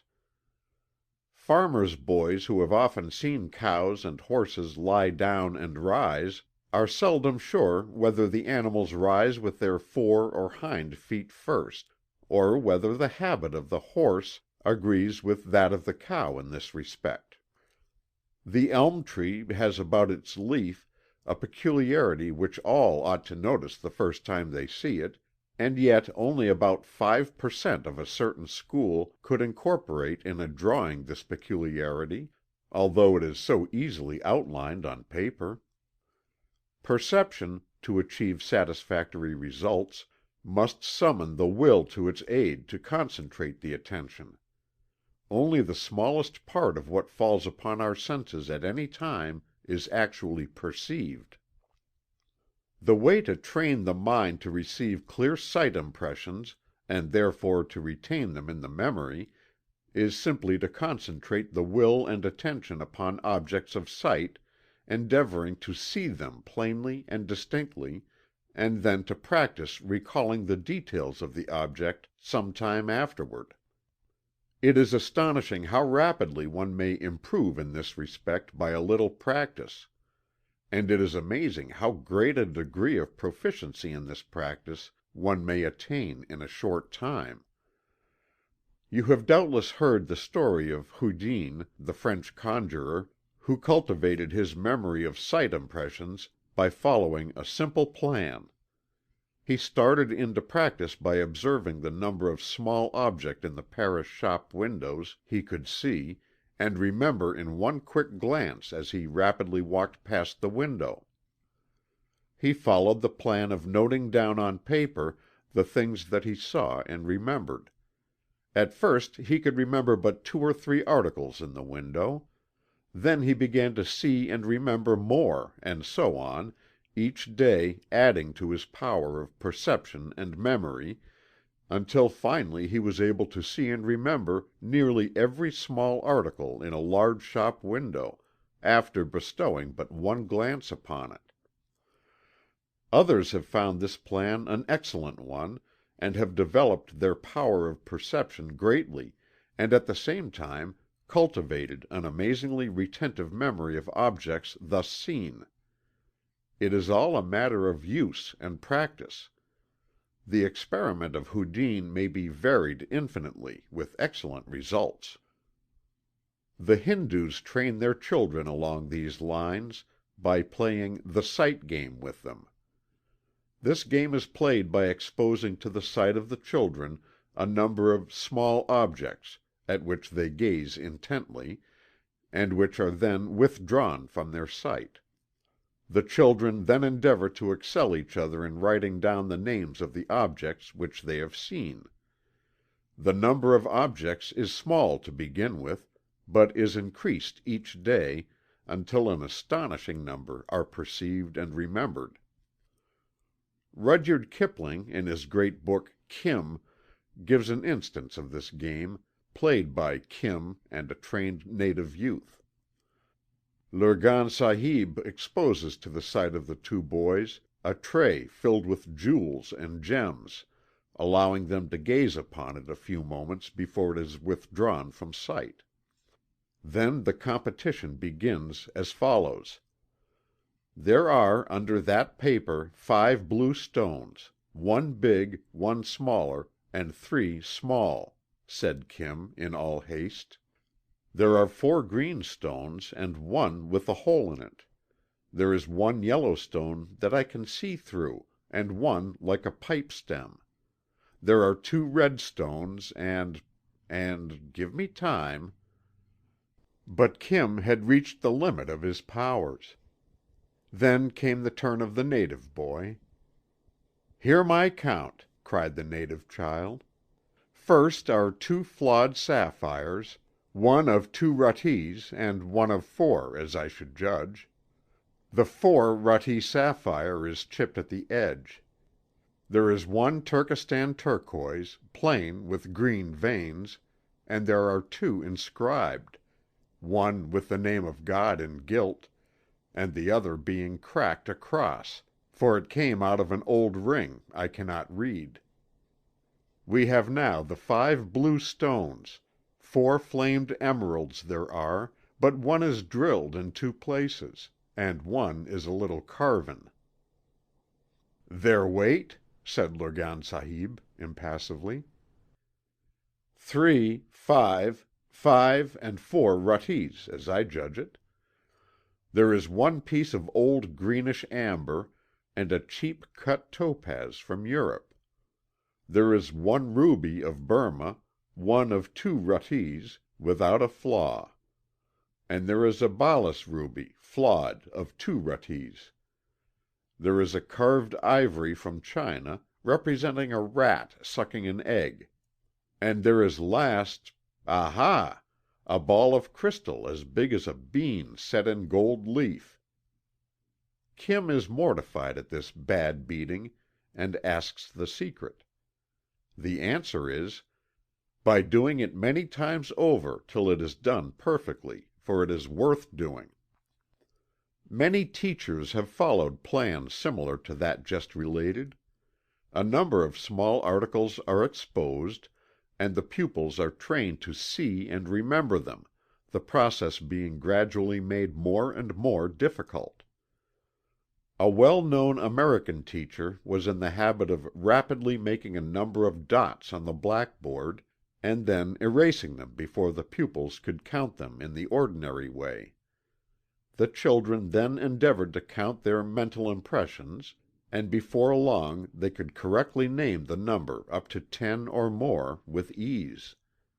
They said they could "see 6" or "see 10," as the case may be, automatically and apparently without the labor of consciously counting them. It is related in works dealing with the detection of crime that in the celebrated thieves' schools in Europe the young thieves are trained in a similar way, the old scoundrels acting as teachers exposing a number of small articles to the young ones, and requiring them to repeat exactly what they had seen. Then follows a higher course in which the young thieves are required to memorize the objects in a room, the plan of houses, etc. They are sent forth to spy out the land, for future robberies, in the guise of beggars soliciting alms, and thus getting a rapid peep into houses, offices, and stores. It is said that in a single glance they will perceive the location of all of the doors, windows, locks, bolts, etc. Many nations have boys' games in which the youngsters are required to see and remember after taking a peep. The Italians have a game called Moro, in which one boy throws out a number of fingers, which must be instantly named by the other boy, a failure resulting in a forfeit. The Chinese youths have a similar game, while the Japanese boys reduce this to a science. A well-trained Japanese youth will be able to remember the entire contents of a room after one keen glance around it. Many of the Orientals have developed this faculty to a degree almost beyond belief. But the principle is the same in all cases, the gradual practice and exercise, beginning with a small number of simple things, and then increasing the number and complexity of the objects. The faculty is not so rare as one might imagine at first thought. Take a man in a small business, and let him enter the store of a competitor, and see how many things he will observe and remember after a few minutes in the place. Let an actor visit a play in another theater, and see how many details of the performance he will notice and remember. Let some women pay a visit to a new neighbor, and then see how many things about that house they will have seen and remembered to be retailed to their confidential friends afterward. It is the old story of attention following the interest, and memory following the attention. An expert whist player will see and remember every card played in the game, and just who played it. A chess or checker player will see and remember the previous moves in the game, if he be expert, and can relate them afterward. A woman will go shopping and will see and remember thousands of things that a man would never have seen, much less remembered. As Houdin said, "Thus, for instance, I can safely assert that a lady seeing another pass at full speed in a carriage will have had time to analyze her toilet from her bonnet to her shoes, and be able to describe not only the fashion and quality of the stuffs, but also say if the lace be real or only machine made.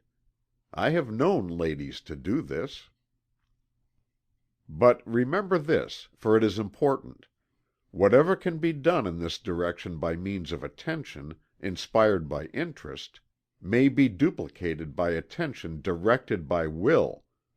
In other words, the desire to accomplish the task adds and creates an artificial interest just as effective as the natural feeling. And, as you progress, the interest in the game task will add new interest, and you will be able to duplicate any of the feats mentioned above. It is all a matter of attention, interest, natural or induced, and practice. Begin with a set of dominoes, if you like, and try to remember the spots on one of them rapidly glanced at, then two, then three. By increasing the number gradually, you will attain a power of perception and a memory of sight impressions that will appear almost marvelous. And not only will you begin to remember dominoes, but you will also be able to perceive and remember thousands of little details of interest in everything that have heretofore escaped your notice. The principle is very simple, but the results that may be obtained by practice are wonderful. The trouble with most of you is that you have been looking without seeing, gazing but not observing. The objects around you have been out of your mental focus. If you will but change your mental focus by means of will and attention, you will be able to cure yourself of the careless methods of seeing and observing that have been hindrances to your success. You have been blaming it on your memory, but the fault is with your perception. How can the memory remember when it is not given anything in the way of clear impressions? You have been like young infants in this matter. Now it is time for you to begin to sit up and take notice, no matter how old you may be. The whole thing, in a nutshell, is this. In order to remember the things that pass before your sight, you must begin to see with your mind, instead of with your retina. Let the impression get beyond your retina and into your mind. If you will do this, you will find that memory will do the rest. End of chapter 9.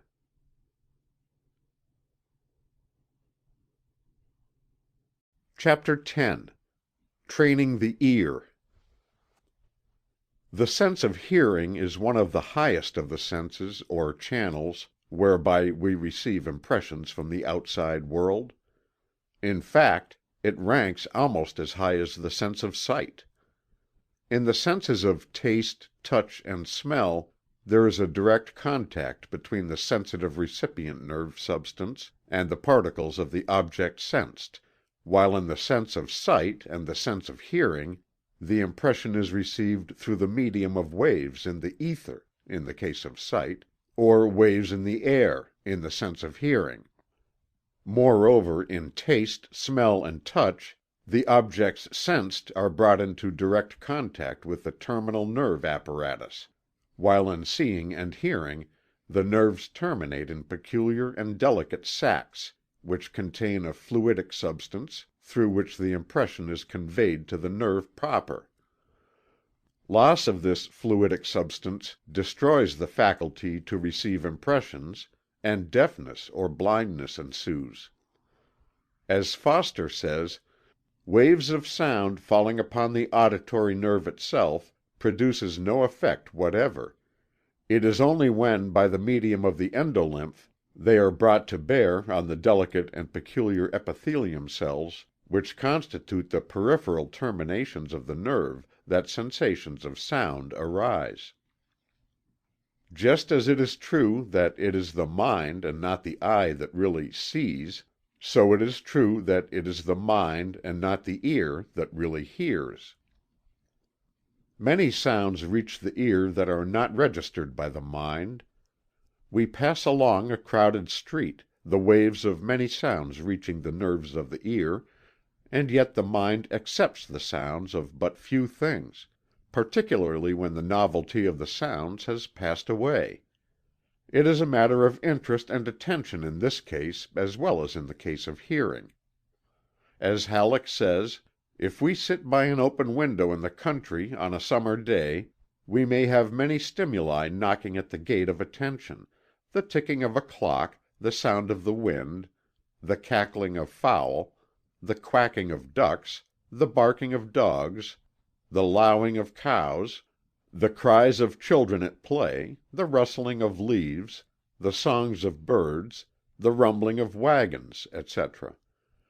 If attention is centered upon any one of these, that for the time being acquires the importance of a king upon the throne of our mental world.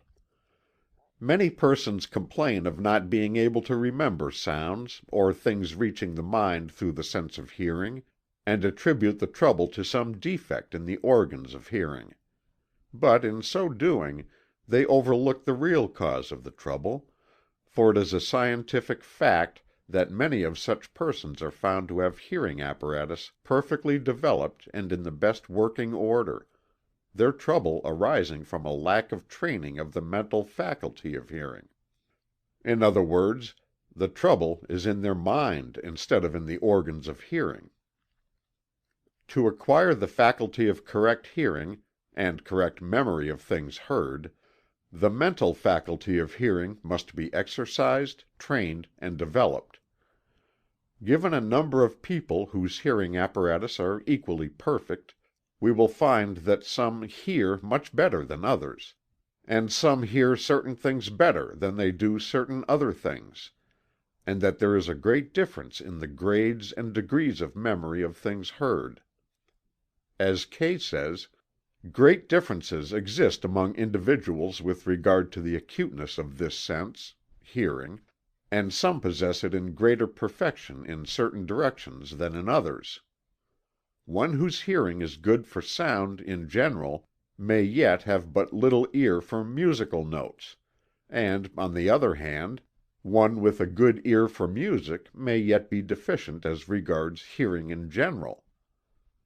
The secret of this is to be found in the degree of interest and attention bestowed upon the particular thing giving forth the sound.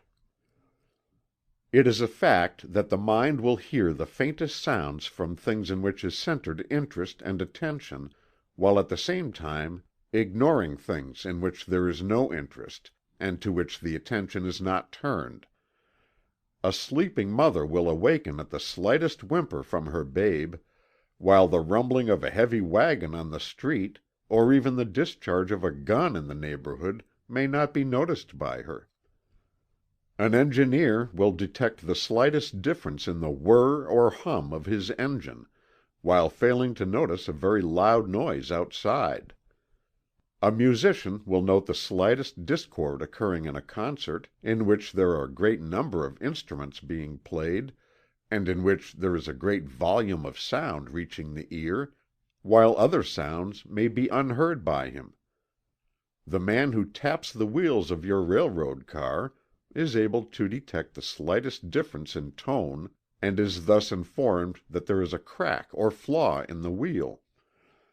One who handles large quantities of coin will have his attention drawn to the slightest difference in the ring of a piece of gold or silver that informs him that there is something wrong with the coin. A train engineer will distinguish the strange whir of something wrong with the train behind him, amidst all the thundering rattle and roar in which it is merged. The foreman in a machine shop, in the same manner, detects the little strange noise that informs him that something is amiss, and he rings off the power at once. Telegraphers are able to detect the almost imperceptible differences in the sound of their instruments that informs them that a new operator is on the wire, or just who is sending the message, and in some cases the mood or temper of the person transmitting it. Trainmen and steamboatmen recognize the differences between every engine or boat in their line or river as the case may be. A skilled physician will detect the faint sounds denoting a respiratory trouble or a heart murmur in the patients. And yet these very people who are able to detect the faint differences in sound above mentioned are often known as poor hearers in other things. Why? Simply because they hear only that in which they are interested, and to which their attention has been directed. That is the whole secret, and in it is also to be found the secret of training of the ear perception. It is all a matter of interest and attention; the details depend upon these principles. In view of the facts just stated, it will be seen that the remedy for poor hearing and poor memory of things heard, is to be found in the use of the will in the direction of voluntary attention and interest. So true is this that some authorities go so far as to claim that many cases of supposed slight deafness are really but the result of lack of attention and concentration on the part of the person so troubled. Kay says, "What is commonly called deafness is not infrequently to be attributed to this cause, the sounds being heard but not being interpreted or recognized. Sounds may be distinctly heard when the attention is directed toward them, that in ordinary circumstances would be imperceptible. And people often fail to hear what is said to them because they are not paying attention." Harvey says, "That one half of the deafness that exists is the result of inattention cannot be doubted." There are but few persons who have not had the experience of listening to some bore, whose words were distinctly heard but the meaning of which was entirely lost, because of inattention and lack of interest. Kirks sums the matter up in these words: "In hearing we must distinguish two different points: the audible sensation as it is developed, without any intellectual interference, and the conception which we form in consequence of that sensation. The reason that many persons do not remember things that they have heard is simply because they have not listened properly. Poor listening is far more common than one would suppose at first. A little self-examination will reveal to you the fact that you have fallen into the bad habit of inattention. One cannot listen to everything, of course; it would not be advisable; but one should acquire the habit of either really listening, or else refusing to listen at all. The compromise of careless listening brings about deplorable results, and is really the reason why so many people can't remember what they have heard. It is all a matter of habit. Persons who have poor memories of ear impressions should begin to listen in earnest. In order to reacquire their lost habit of proper listening, they must exercise voluntary attention and develop interest. The following suggestions may be useful in that direction.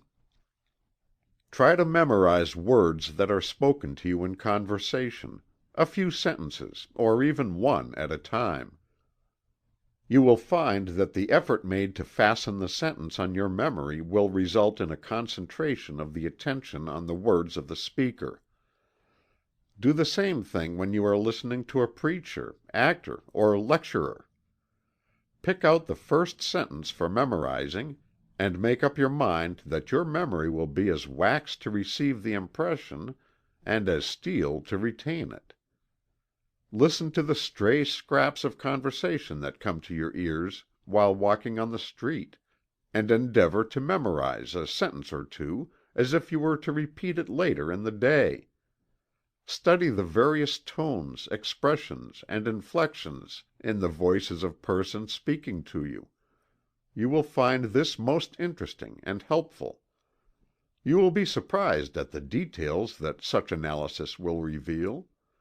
Listen to the footsteps of different persons, and endeavor to distinguish between them.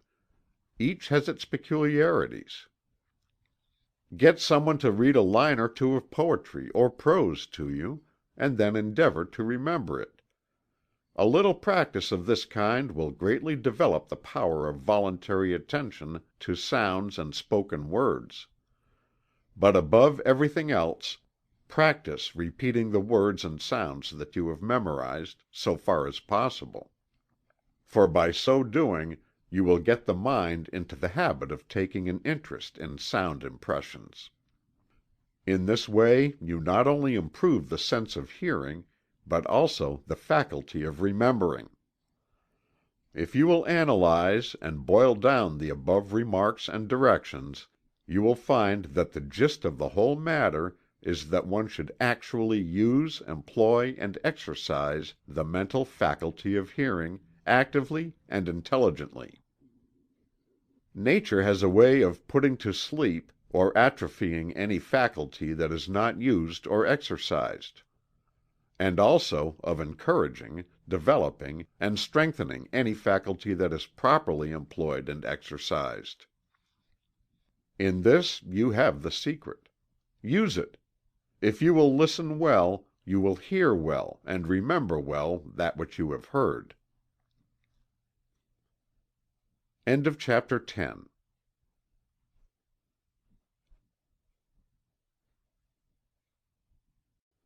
Chapter 11. How to Remember Names. The phase of memory connected with the remembrance or recollection of names probably is of greater interest to the majority of persons than are any of the associated phases of the subject. On all hands are to be found people who are embarrassed by their failure to recall the name of someone whom they feel they know, but whose name has escaped them. This failure to remember the names of persons undoubtedly interferes with the business and professional success of many persons, and, on the other hand, the ability to recall names readily has aided many persons in the struggle for success. It would seem that there are a greater number of persons deficient in this phase of memory than in any other. As Holbrook has said, "The memory of names is a subject with which most persons must have a more than passing interest. The number of persons who never or rarely forget a name is exceedingly small. The number of those who have a poor memory for them is very large.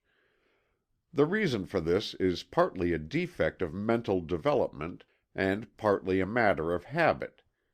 In either case it may be overcome by effort. I have satisfied myself by experience and observation that a memory for names may be increased not only 2, but 100-fold. You will find that the majority of successful men have been able to recall the faces and names of those with whom they came in contact, and it is an interesting subject for speculation as to just how much of their success was due to this faculty. Socrates is said to have easily remembered the names of all of his students, and his classes numbered thousands in the course of a year. Xenophon is said to have known the name of every one of his soldiers, which faculty was shared by Washington and Napoleon also. Trajan is said to have known the names of all of the Praetorian Guards, numbering about 12,000. Pericles knew the face and name of every one of the citizens of Athens. Cineas is said to have known the names of all of the citizens of Rome. Themistocles knew the names of 20,000 Athenians. Lucius Scipio could call by name every citizen of Rome.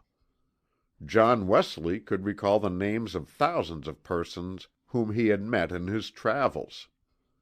Henry Clay was specially developed in this phase of memory, and there was a tradition among his followers that he remembered every one whom he met. Blaine had a similar reputation. There have been many theories advanced and explanations offered to account for the fact that the recollection of names is far more difficult than any other form of the activities of the memory. We shall not take up your time in going over these theories, but shall proceed upon the theory now generally accepted by the best authorities, that is, that the difficulty in the recollection of names is caused by the fact that names in themselves are uninteresting, and therefore do not attract or hold the attention as do other objects presented to the mind.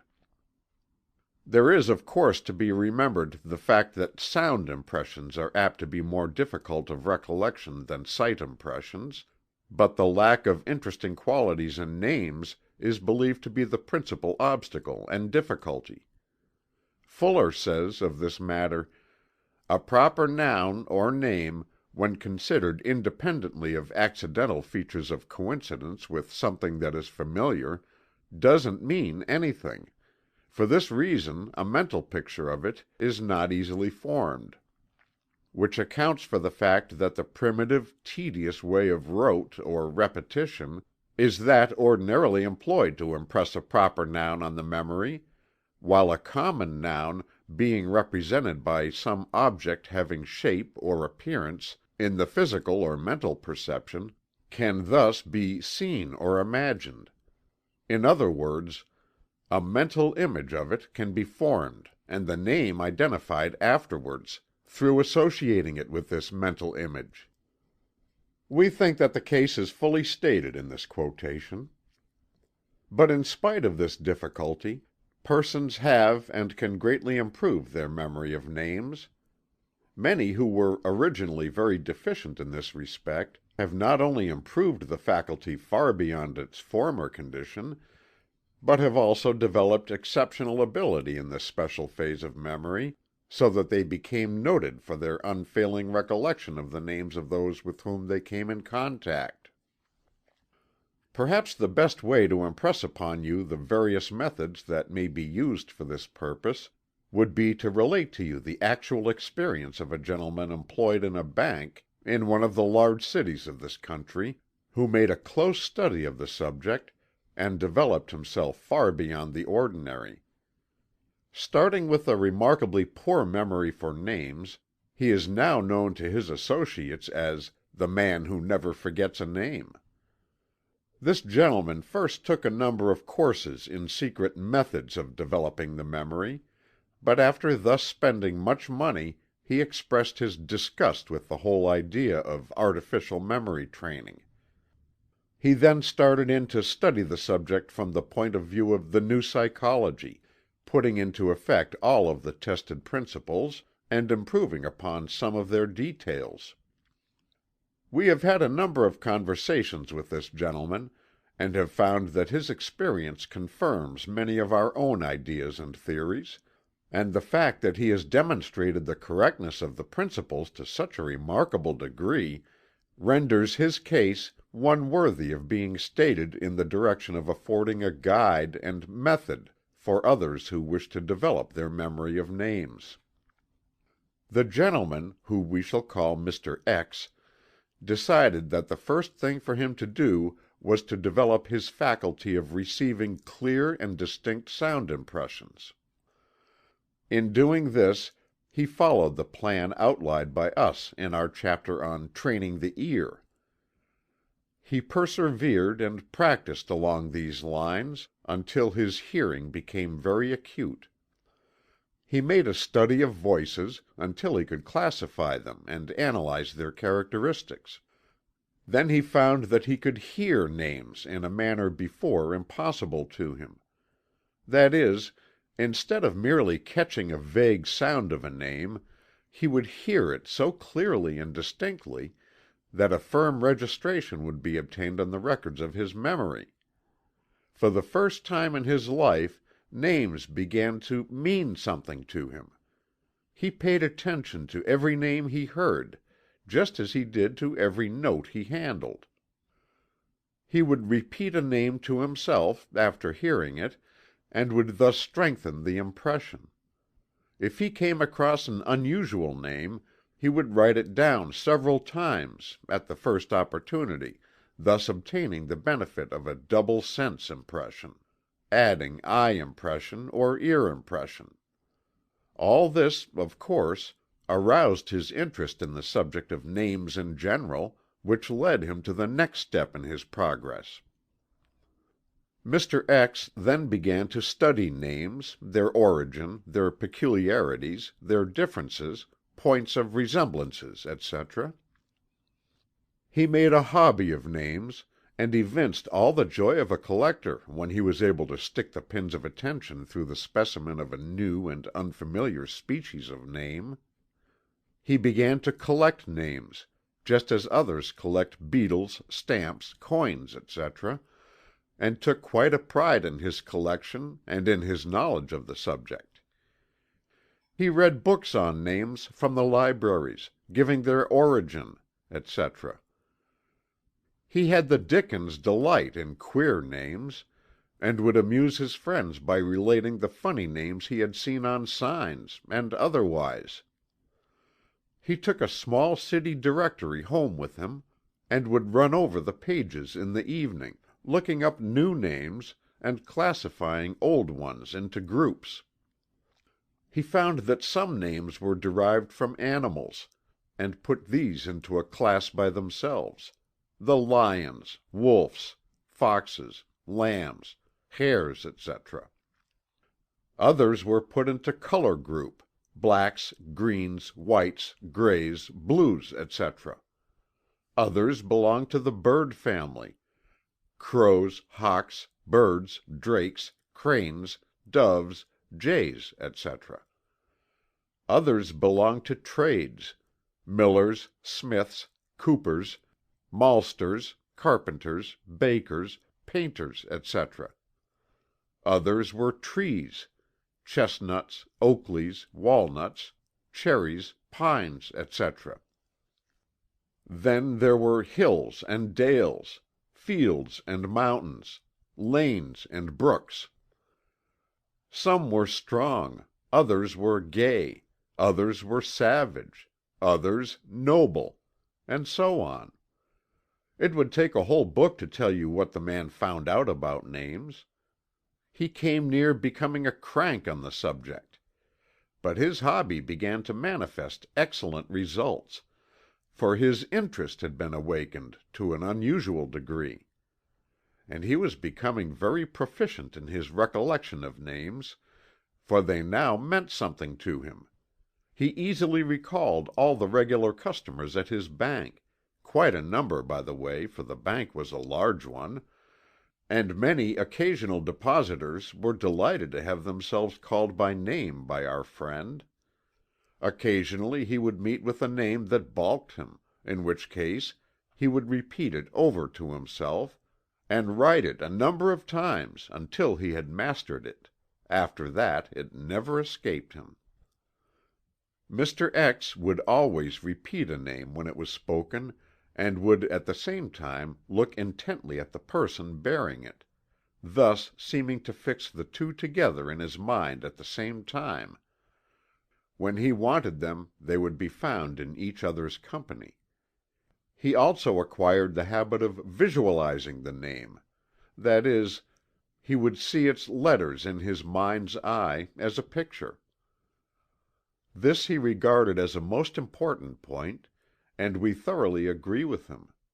He used the law of association in the direction of associating a new man with a well-remembered man of the same name. A new Mr. Schmitzenberger would be associated with an old customer of the same name. When he would see the new man, he would think of the old one, and the name would flash into his mind. To sum up the whole method, however, it may be said that the gist of the thing was in taking an interest in names in general. In this way an uninteresting subject was made interesting, and a man always has a good memory for the things in which he is interested. The case of Mr. X is an extreme one, and the results obtained were beyond the ordinary. But if you will take a leaf from his book, you may obtain the same results in the degree that you work for it. Make a study of names, start a collection, and you will have no trouble in developing a memory for them. This is the whole thing in a nutshell. End of chapter 11.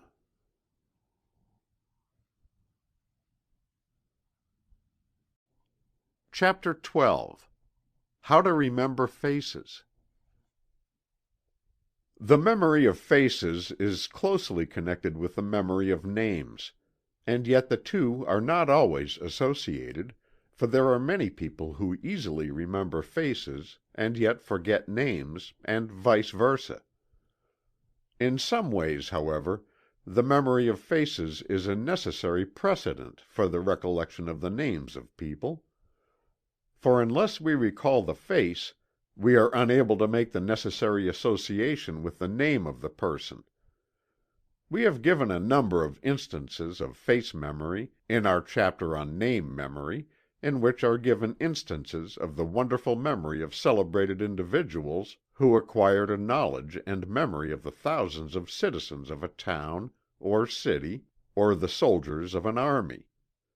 In this chapter, however, we shall pay attention only to the subject of the recollection of the features of persons, irrespective of their names. This faculty is possessed by all persons, but in varying degrees.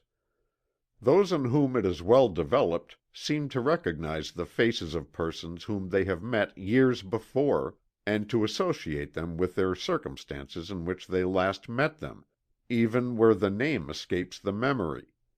Others seem to forget a face the moment it passes from view, and fail to recognize the same persons whom they met only a few hours before, much to their mortification and chagrin. Detectives, newspaper reporters, and others who come in contact with many people, usually have this faculty largely developed, for it becomes a necessity of their work, and their interest and attention is rendered active thereby. Public men often have this faculty largely developed by reason of the necessities of their life. It is said that James G. Blaine never forgot the face of anyone whom he had met and conversed with a few moments. This faculty rendered him very popular in political life. In this respect he resembled Henry Clay, who was noted for his memory of faces. It is related of Clay that he once paid a visit of a few hours to a small town in Mississippi, on an electioneering tour. Amidst the throng surrounding him was an old man, with one eye missing. The old fellow pressed forward, crying out that he was sure that Henry Clay would remember him. Clay took a sharp look at him, and said, "I met you in Kentucky many years ago, did I not?" "Yes," replied the man. "Did you lose your eye since then?" asked Clay. "Yes, several years after," replied the old man. "Turn your face sideways so that I can see your profile," said Clay. The man did so. Then Clay smiled, triumphantly, saying, "I've got you now. Weren't you on that jury in the Innes case at Frankfort, that I tried in the United States Court over 20 years ago?" "Yes, sirree," said the man. "I knowed that you know me, and I told 'em you would."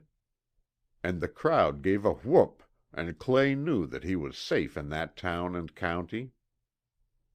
Vidocq, the celebrated French detective, is said to have never forgotten a face of a criminal whom he had once seen.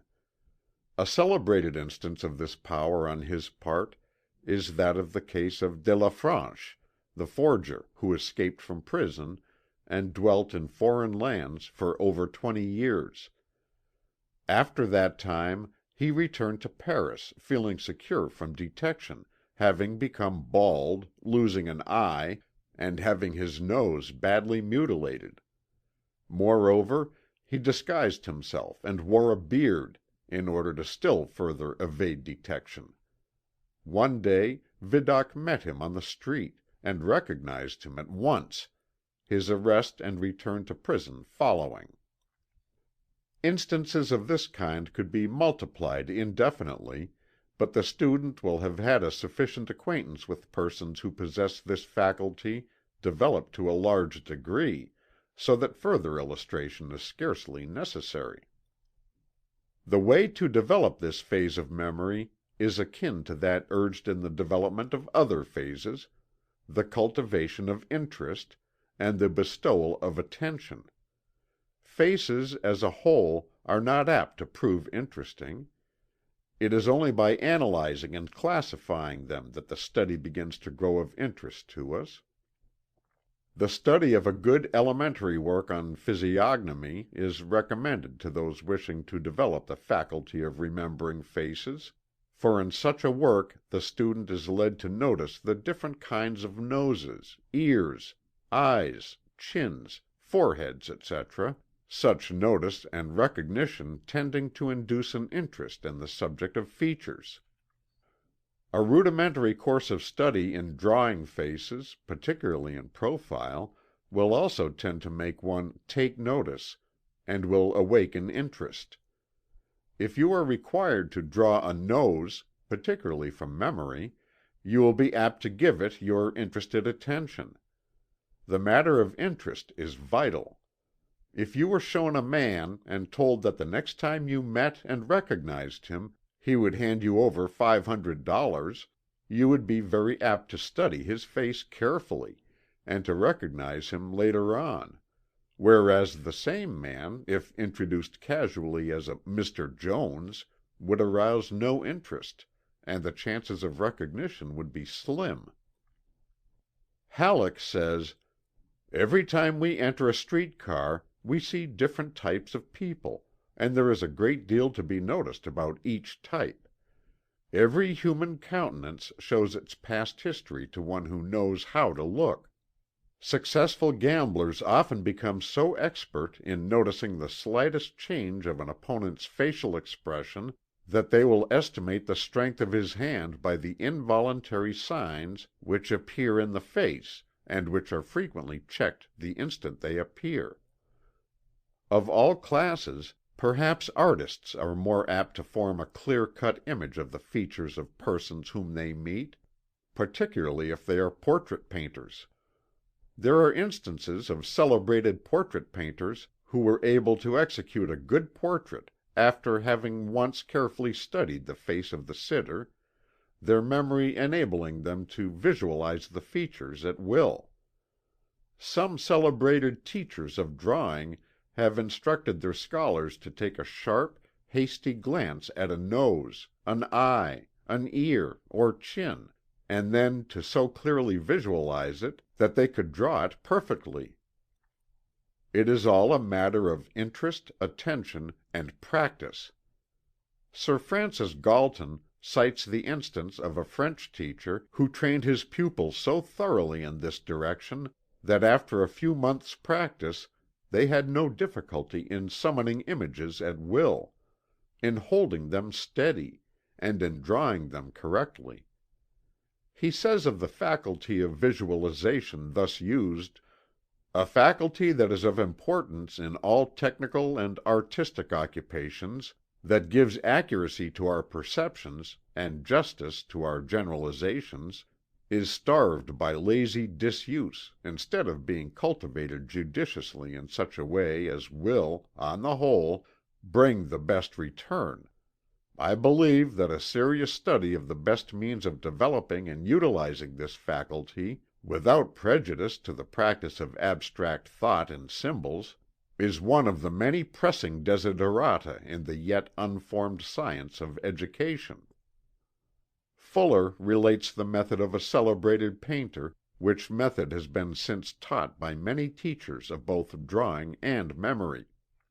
He relates it as follows: "The celebrated painter, Leonardo da Vinci, invented a most ingenious method for identifying faces, and by it is said to have been able to reproduce from memory any face that he had once carefully scrutinized.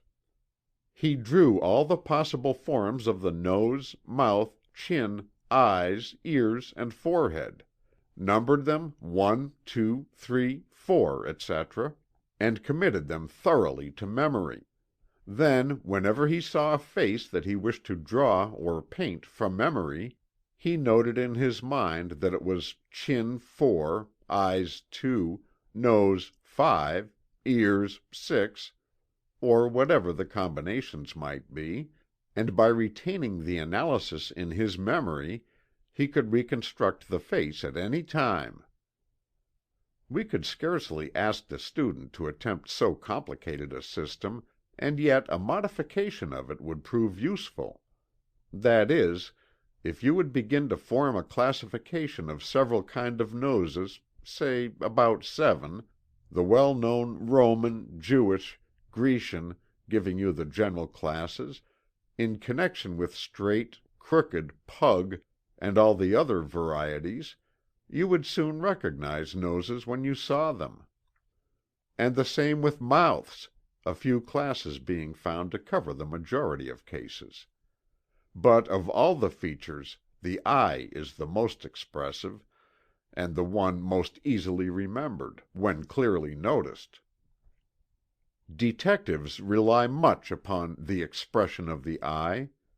If you ever fully catch the expression of a person's eye, you will be very apt to recognize it thereafter. Therefore concentrate on eyes in studying faces. A good plan in developing this faculty is to visualize the faces of persons you have met during the day, in the evening. Try to develop the faculty of visualizing the features of those whom you know. This will start you off right. Draw them in your mind, see them with your mind's eye, until you can visualize the features of very old friends. Then do the same with acquaintances, and so on, until you are able to visualize the features of everyone you know. Then start on to add to your list by recalling in the imagination the features of strangers whom you meet. By a little practice of this kind, you will develop a great interest in faces and your memory of them, and the power to recall them will increase rapidly. The secret is to study faces, to be interested in them. In this way you add zest to the task, and make a pleasure of a drudgery. The study of photographs is also a great aid in this work, but study them in detail, not as a whole. If you can arouse sufficient interest in features and faces, you will have no trouble in remembering and recalling them. The two things go together. End of chapter 12.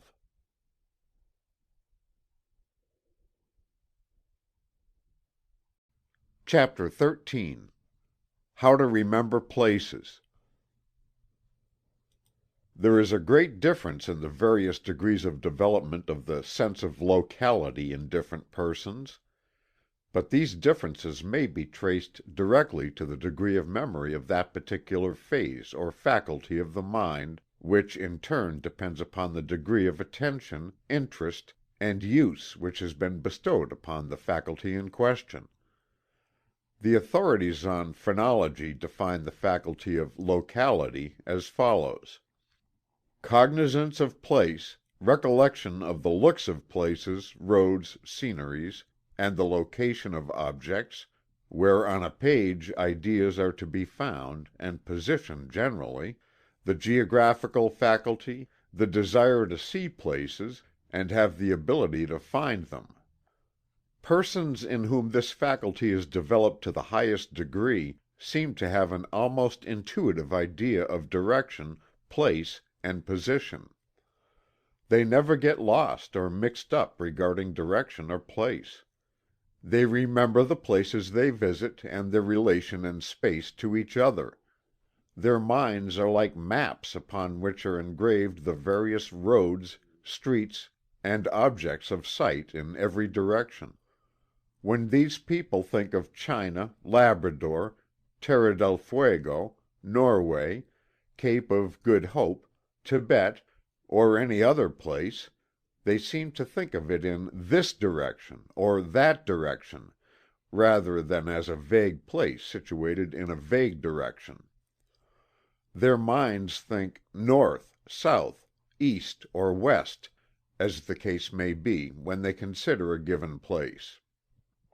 Shading down by degrees, we find people at the other pole of the faculty, who seem to find it impossible to remember any direction or locality or relation in space.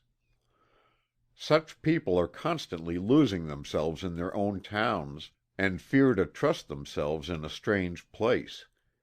They have no sense of direction or place, and fail to recognize a street or scene which they have visited recently, not to speak of those which they traveled over in time past. Between these two poles or degrees there is a vast difference, and it is difficult to realize that it is all a matter of use, interest, and attention. That it is but this may be proven by anyone who will take the trouble and pains to develop the faculty and memory of locality within his mind. Many have done this, and anyone else may do likewise if the proper methods be employed. The secret of the development of the faculty and memory of place and locality is akin to that mentioned in the preceding chapter, in connection with the development of the memory for names. The first thing necessary is to develop an interest in the subject. One should begin to take notice of the direction of the streets or roads over which he travels, the landmarks, the turns of the road, the natural objects along the way. He should study maps until he awakens a new interest in them, just as did the man who used the directory in order to take an interest in names. He should procure a small geography and study direction, distances, location, shape and form of countries, etc., not as a mere mechanical thing, but as a live subject of interest. If there were a large sum of money awaiting your coming in certain sections of the globe, you would manifest a decided interest in the direction, locality, and position of those places, and the best way to reach them. Before long you would be a veritable reference book regarding those special places. Or if your sweetheart were waiting for you in some such place, you would do likewise. The whole thing lies in the degree of "want to" regarding the matter. Desire awakens interest, interests employ attention, and attention brings use, development, and memory.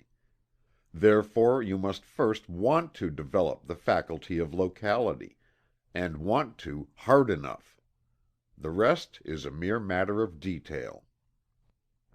One of the first things to do, after arousing an interest, is to carefully note the landmarks and relative positions of the streets or roads over which you travel.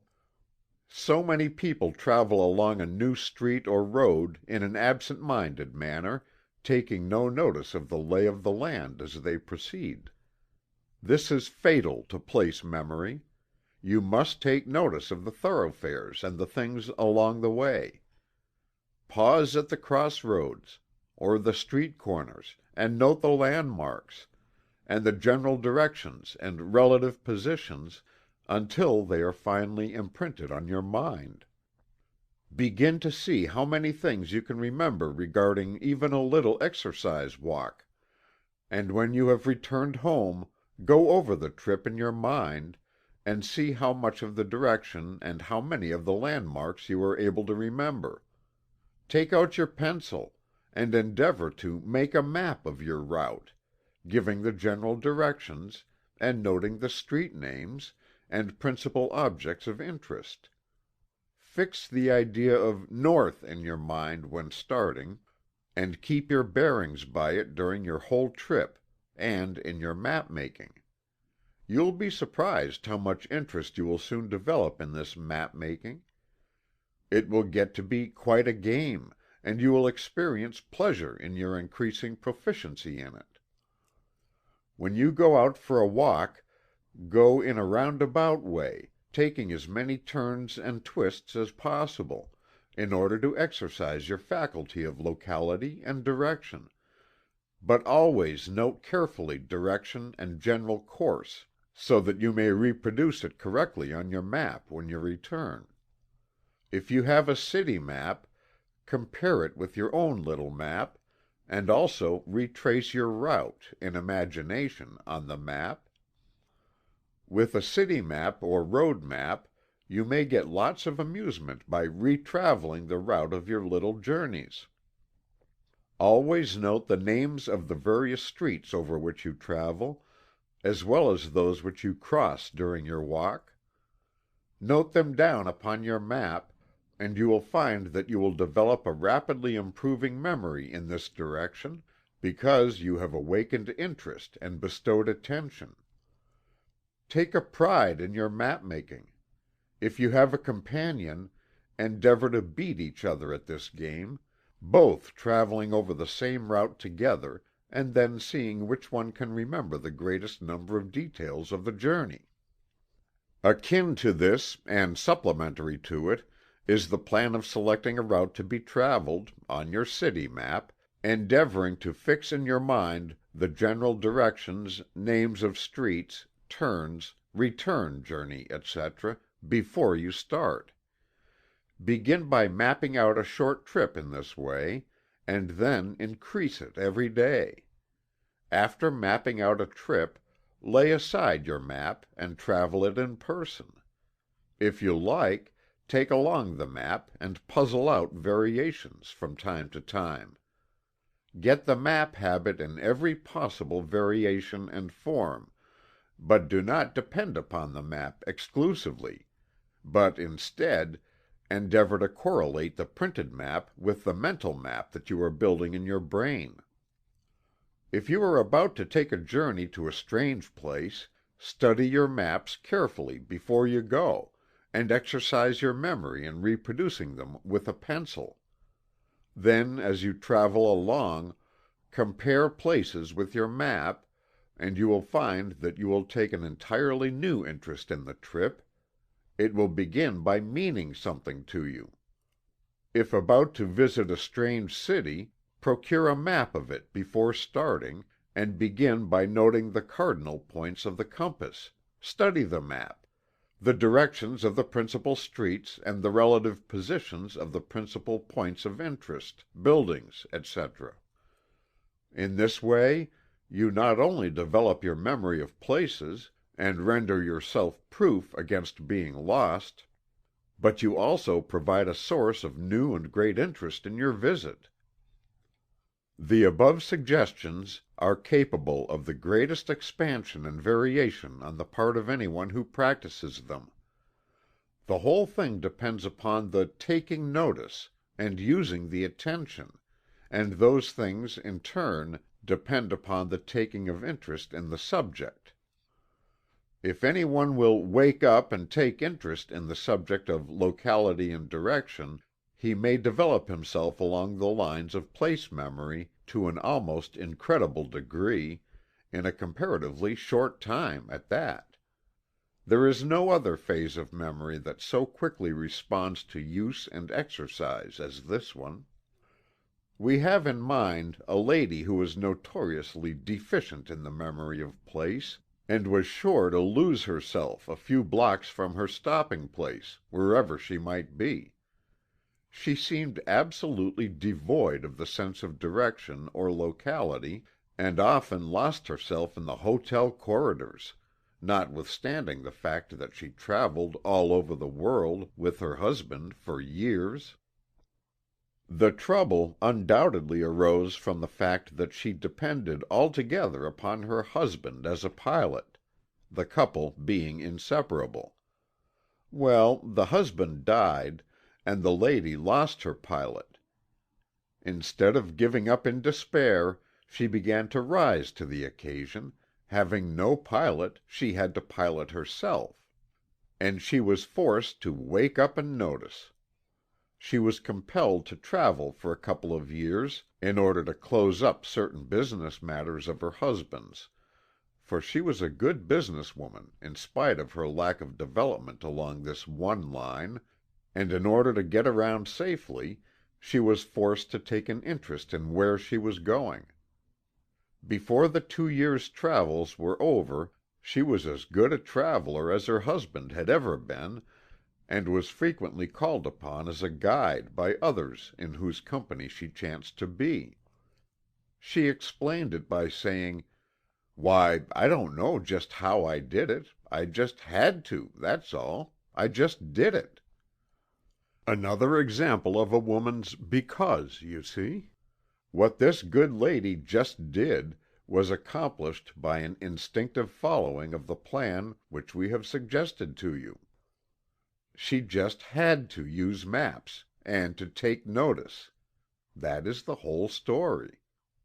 So true are the principles underlying this method of developing the place memory, that one deficient in it, providing he will arouse intense interest and will stick to it, may develop the faculty to such an extent that he may almost rival a cat which always came back, or the dog which "you couldn't lose." The Indians, Arabs, gypsies, and other people of the plain, forest, desert, and mountains have this faculty so highly developed that it seems almost like an extra sense. It is all this matter of "taking notice," sharpened by continuous need, use, and exercise to a high degree. The mind will respond to the need if the person, like the lady, just has to. The laws of attention and association will work wonders when actively called into play by interest or need, followed by exercise and use. There is no magic in the process. Just want to, and keep at it. That's all. Do you want to hard enough? Have you the determination to keep at it? End of chapter 13.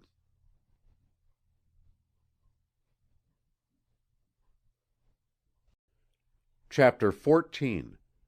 How to remember numbers.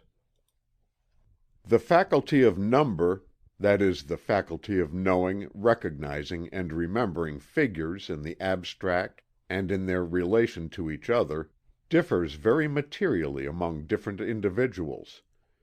To some, figures and numbers are apprehended and remembered with ease, while to others they possess no interest, attraction, or affinity, and consequently are not apt to be remembered. It is generally admitted by the best authorities that the memorizing of dates, figures, numbers, etc., is the most difficult of any of the phases of memory. But all agree that the faculty may be developed by practice and interest. There have been instances of persons having this faculty of the mind developed to a degree almost incredible, and other instances of persons having started with an aversion to figures, and then developing an interest which resulted in their acquiring a remarkable degree of proficiency along these lines. Many of the celebrated mathematicians and astronomers developed wonderful memories for figures. Herschel is said to have been able to remember all the details of intricate calculations in his astronomical computations, even to the figures of the fractions. It is said that he was able to perform the most intricate calculations mentally, without the use of pen or pencil, and then dictated to his assistant the entire details of the process, including the final results. Tycho Brahe, the astronomer, also possessed a similar memory. It is said that he rebelled at being compelled to refer to the printed tables of square roots and cube roots, and set to work to memorize the entire set of tables, which almost incredible task he accomplished in a half-day. This required the memorizing of over 75,000 figures, and their relations to each other.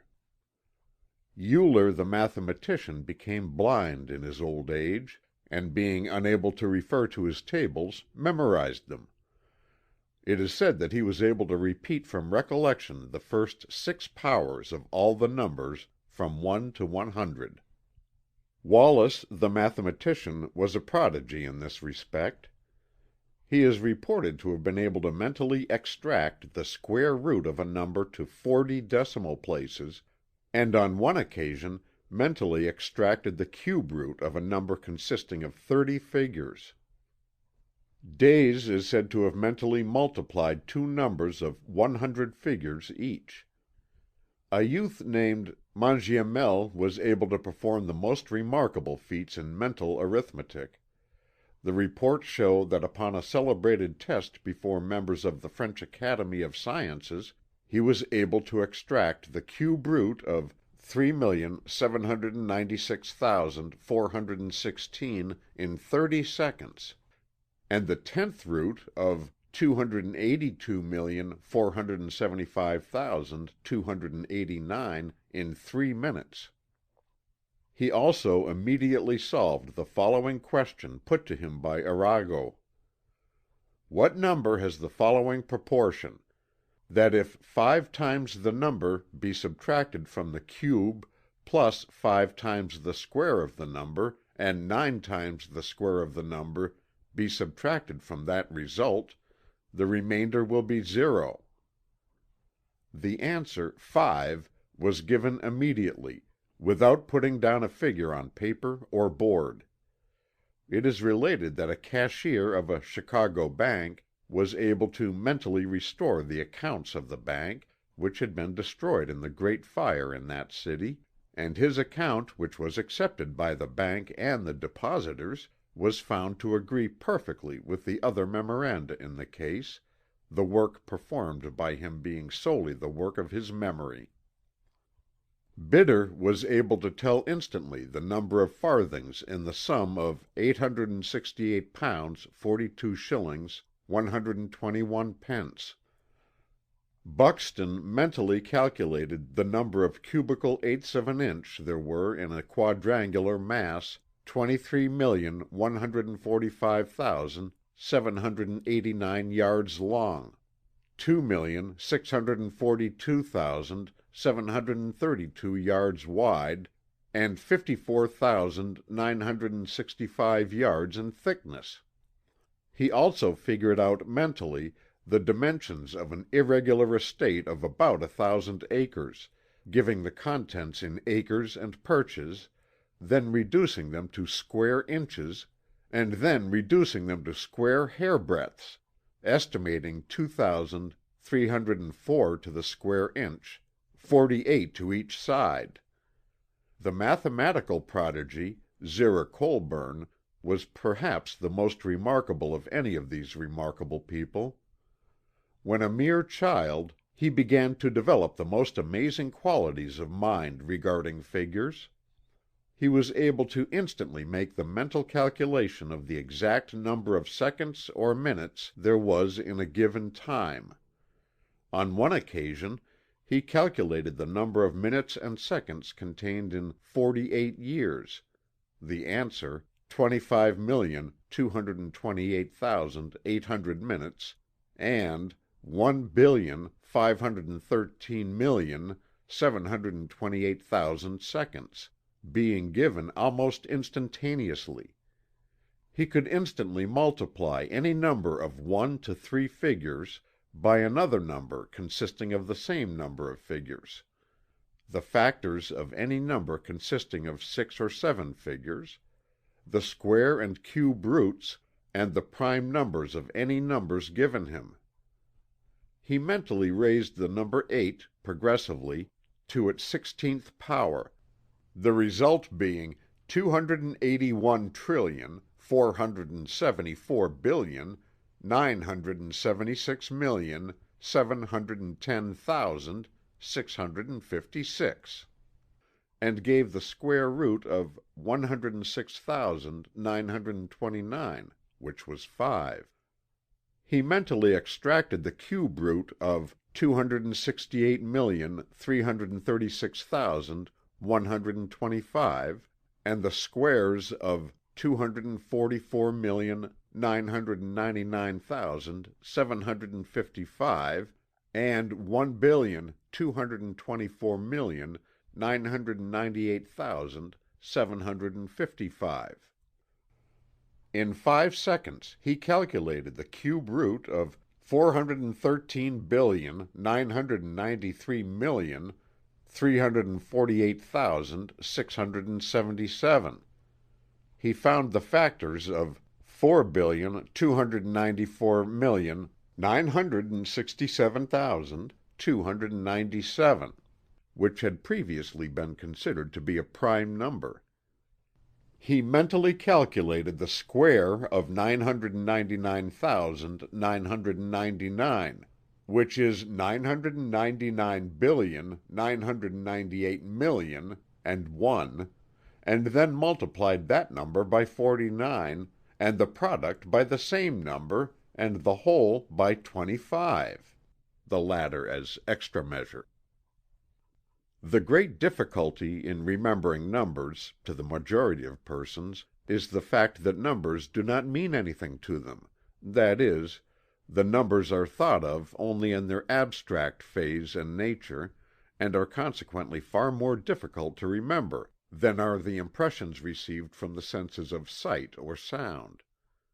The remedy, however, becomes apparent when we recognize the source of the difficulty. The remedy is, make the number the subject of sound and sight impressions. attach the abstract idea of the numbers to the sense of impressions of sight or sound, or both, according to which are the best developed in your particular case. It may be difficult for you to remember 1848 as an abstract thing, but comparatively easy for you to remember the sound of 1848, or the shape and appearance of 1848. If you will repeat a number to yourself, so that you grasp the sound impression of it, or else visualize it so that you can remember having seen it, then you will be far more apt to remember it than if you merely think of it without reference to sound or form. You may forget that the number of a certain store or house is 3948, but you may easily remember the sound of the spoken words 3948, or the form of 3948 as it appeared to your sight on the door of the place.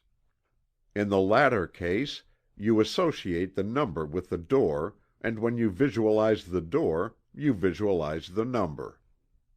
Kay, speaking of visualization, or the reproduction of mental images of things to be remembered, says, "Those who have been distinguished for their power to carry out long and intricate processes of mental calculation owe it to the same cause." Taine says, "Children accustomed to calculate in their heads write mentally with chalk on an imaginary board the figures in question, then all their partial operations, then the final sum, so that they see internally the different lines of white figures with which they are concerned." Young Colburn, who had never been at school and did not know how to read or write, said that, when making his calculations, he saw them clearly before him. Another said that he saw the numbers he was working with as if they had been written on a slate. Bidder says, "If I perform a sum mentally, it always proceeds in a visible form in my mind. Indeed, I can conceive of no other way possible of doing mental arithmetic." We have known office boys who could never remember the number of an address until it were distinctly repeated to them several times. Then they memorized the sound, and never forgot it. Others forget the sounds, or fail to register them in the mind, but after once seeing the number on the door of an office or store, could repeat it at a moment's notice, saying that they mentally could see the figures on the door. You will find by a little questioning that the majority of people remember figures or numbers in this way, and that very few can remember them as abstract things. For that matter, it is difficult for the majority of persons to even think of a number abstractly. Try it yourself, and ascertain whether you do not remember the number as either a sound of words, or else as the mental image or visualization of the form of the figures. And, by the way, whichever it happens to be, sight or sound, that particular kind of remembrance is your best way of remembering numbers, and consequently gives you the lines upon which you should proceed to develop this phase of memory. The law of association may be used advantageously in memorizing numbers. For instance, we know of a person who remembered the number 186,000, the number of miles per second traveled by light waves in the ether, by associating it with the number of his father's former place of business, 186. Another remembered his telephone number, 1876, by recalling the date of the Declaration of Independence. Another, the number of States in the Union, by associating it with the last two figures of the number of his place of business. But by far the better way to memorize dates, special numbers connected with events, etc., is to visualize the picture of the event with the picture of the date or number, thus combining the two things into a mental picture, the association of which will be preserved when the picture is recalled. Verse of doggerel, such as "In 1492 Columbus sailed the ocean blue," or In 1861 our country's Civil War begun, etc., have their places and uses, but it is far better to cultivate the sight or sound of a number than to depend upon cumbersome associative methods based on artificial links and pegs. Finally, as we have said in the preceding chapters, before one can develop a good memory of a subject, he must first cultivate an interest in that subject. Therefore, if you will keep your interest in figures alive by working out a few problems in mathematics once in a while, you will find that figures will begin to have a new interest for you. A little elementary arithmetic, used with interest, will do more to start you on the road to "How to Remember Numbers" than a dozen textbooks on the subject. In memory, the three rules are interest, attention, and exercise, and the last is the most important, for without it the others fail. You will be surprised to see how many interesting things there are in figures, as you proceed. The task of going over the elementary arithmetic will not be nearly so dry as when you were a child. You will uncover all sorts of queer things in relation to numbers. Just as a sample, let us call your attention to a few. Take the figure 1 and place behind it a number of noughts, thus 1 0 0 0 0 0 0 0 0 0 0 0 0, as many noughts or ciphers as you wish. Then divide the number by the figure 7. You will find that the result is always this 142 857, then another 142 857, and so on to infinity if you wish to carry the calculation that far. These 6 figures will be repeated over and over again. Then multiply this 142 857 by the figure 7, and your product will be all 9s. Then take any number and set it down, placing beneath it a reversal of itself, and subtract the latter from the former, thus 117 761 909 minus 90 916 771 equals 26 845 138, and you will find that the result will always reduce to 9, and is always a multiple of 9.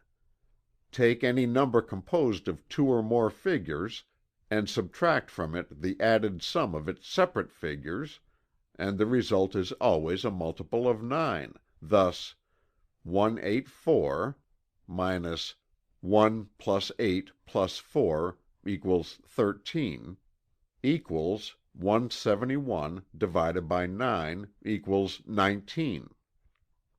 We mention these familiar examples merely to remind you that there is much more of interest in mere figures than many would suppose. If you can arouse your interest in them, then you will be well started on the road to the memorizing of numbers. Let figures and numbers mean something to you, and the rest will be merely a matter of detail. End of chapter 14.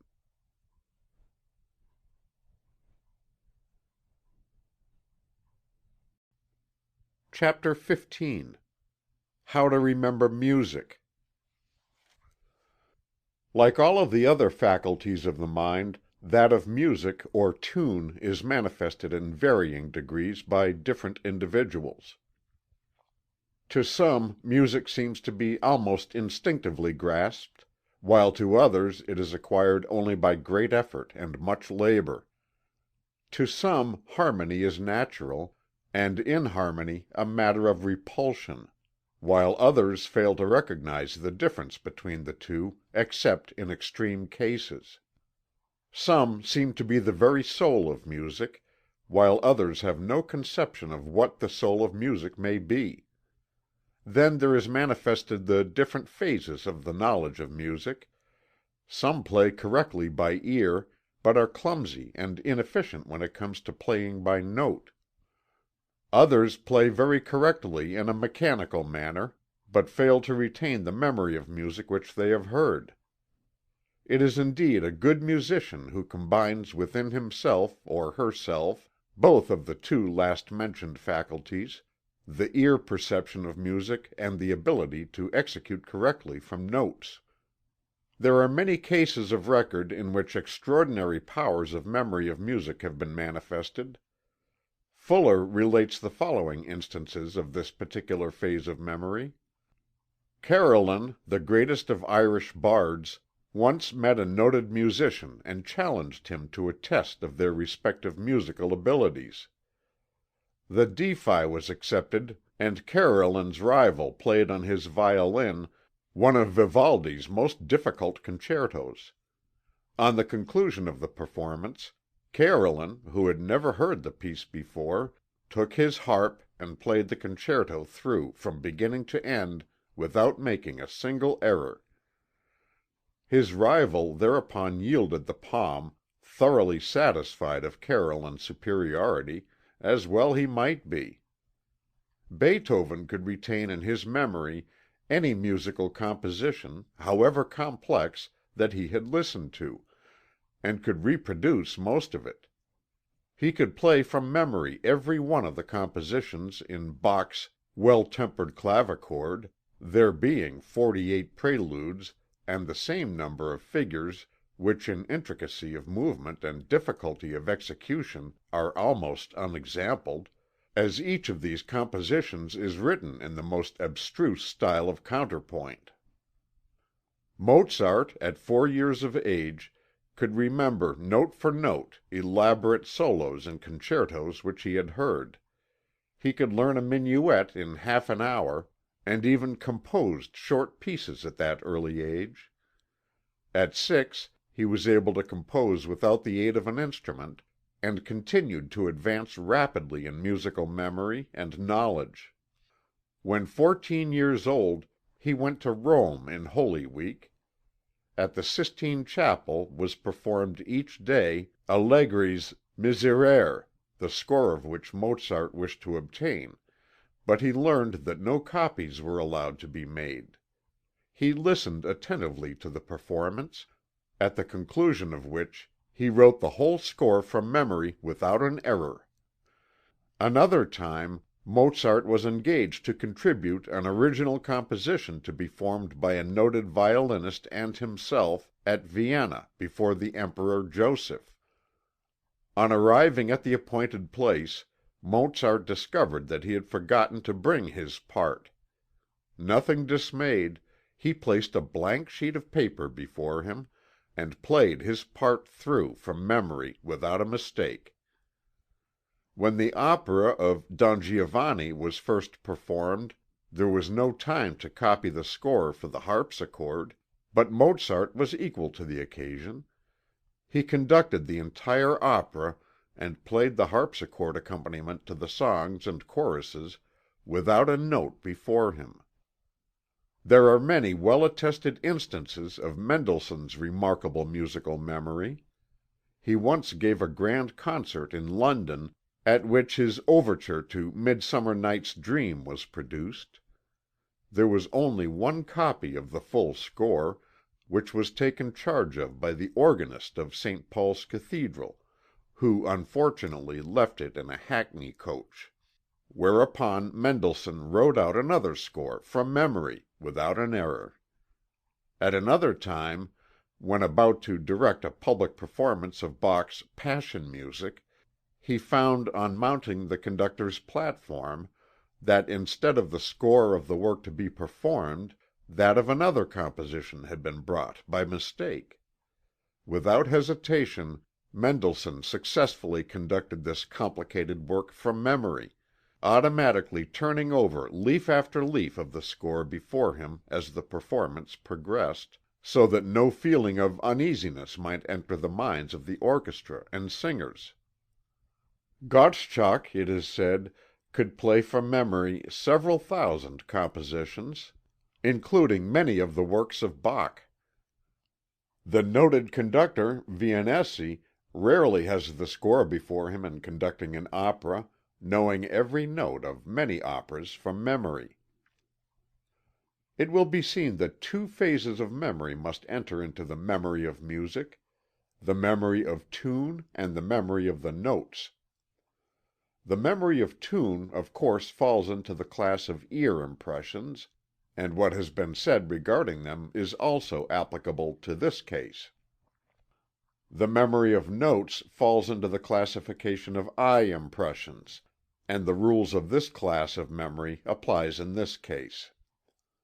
As to the cultivation of the memory of tune, the principal advice to be given is that the student take an active interest in all that pertains to the sound of music, and also takes every opportunity for listening to good music and endeavoring to reproduce it in the imagination or memory.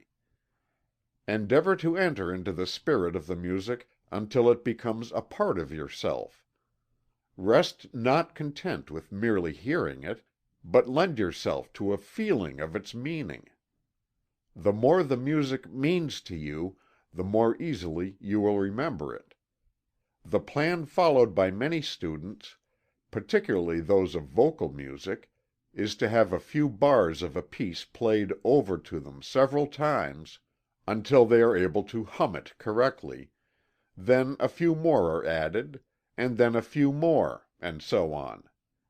Each edition must be reviewed in connection with that which was learned before, so that the chain of association may be kept unbroken. The principle is the same as the child learning his ABC. He remembers B because it follows A.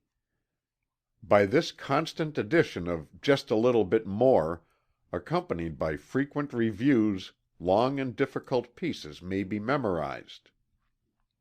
The memory of notes may be developed by the method above named, the method of learning a few bars well, and then adding a few more, and frequently reviewing as far as you have learned, forging the links of association as you go along by frequent practice.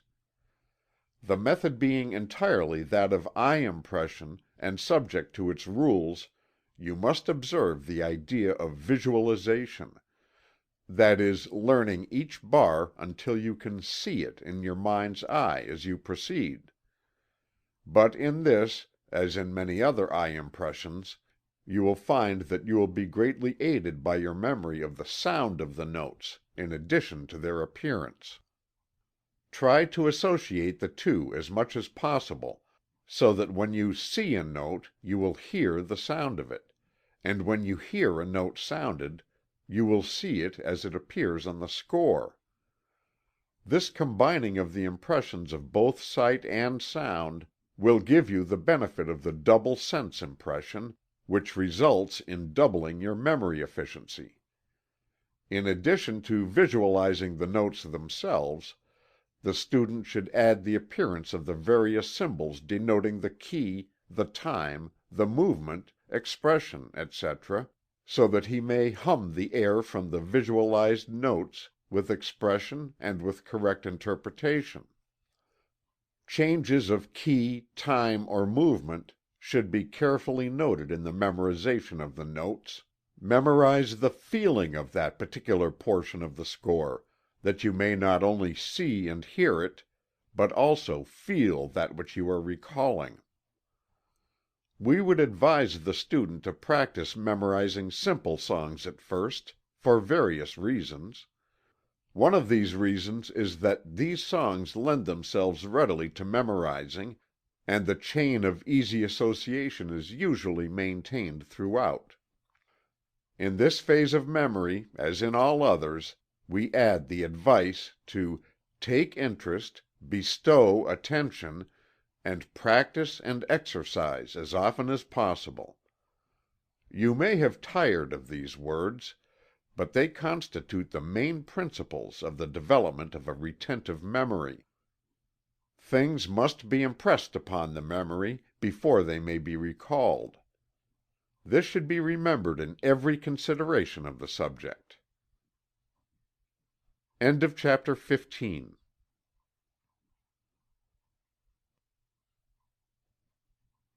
Chapter 16. How to remember occurrences. The phase of memory which manifests in the recording of and recollection of the occurrences and details of one's everyday life is far more important than would appear at first thought. The average person is under the impression that he remembers very well the occurrences of his everyday business, professional or social life, and is apt to be surprised to have it suggested to him that he really remembers but very little of what happens to him during his waking hours. In order to prove how very little of this kind is really remembered, let each student lay down this book at this place, and then, quieting his mind, let him endeavor to recall the incidents of the same day of the preceding week. He will be surprised to see how very little of what happened on that day he is really capable of recollecting. Then let him try the same experiment with the occurrences of yesterday. This result will also excite surprise. It is true that if he is reminded of some particular occurrence, he will recall it, more or less distinctly, but beyond that he will remember nothing. Let him imagine himself called upon to testify in court regarding the happenings of the previous day, or the day of the week before, and he will realize his position. The reason for his failure to easily remember the events referred to is to be found in the fact that he made no effort at the time to impress these happenings upon his subconscious mentality. He allowed them to pass from his attention like the proverbial water from the duck's back. He did not wish to be bothered with the recollection of trifles, and in endeavoring to escape from them, he made the mistake of failing to store them away. There is a vast difference between dwelling on the past and storing away past records for possible future reference. To allow the records of each day to be destroyed is like tearing up the important business papers in an office in order to avoid giving them a little space in the files. It is not advisable to expend much mental effort in fastening each important detail of the day upon the mind, as it occurs, but there is an easier way that will accomplish the purpose, if one will but take a little trouble in that direction. We refer to the practice of reviewing the occurrences of each day, after the active work of the day is over. If you will give to the occurrences of each day a mental review in the evening, you will find that the act of reviewing will employ the attention to such an extent as to register the happenings in such a manner that they will be available if ever needed thereafter. It is akin to the filing of the business papers of the day, for possible future reference. Besides this advantage, these reviews will serve you well as a reminder of many little things of immediate importance which have escaped your recollection by reason of something that followed them in the field of attention. You will find that a little practice will enable you to review the events of the day, in a very short space of time, with a surprising degree of accuracy of detail. It seems that the mind will readily respond to this demand upon it. The process appears to be akin to a mental digestion, or rather a mental rumination, similar to that of the cow when it chews the cud that it has previously gathered. The thing is largely a knack easily acquired by a little practice. It will pay you for the little trouble and time that you expend upon it. As we have said, not only do you gain the advantage of storing away these records of the day for future use, but you also have your attention called to many important details that have escaped you, and you will find that many ideas of importance will come to you in your moments of leisure rumination. Let this work be done in the evening, when you feel at ease, but do not do it after you retire. The bed is made for sleep, not for thinking. You will find that the subconsciousness will awaken to the fact that it will be called upon later for the records of the day, and will, accordingly, take notice of what happens in a far more diligent and faithful manner. The subconsciousness responds to a call made upon it in an astonishing manner, when it once understands just what is required of it.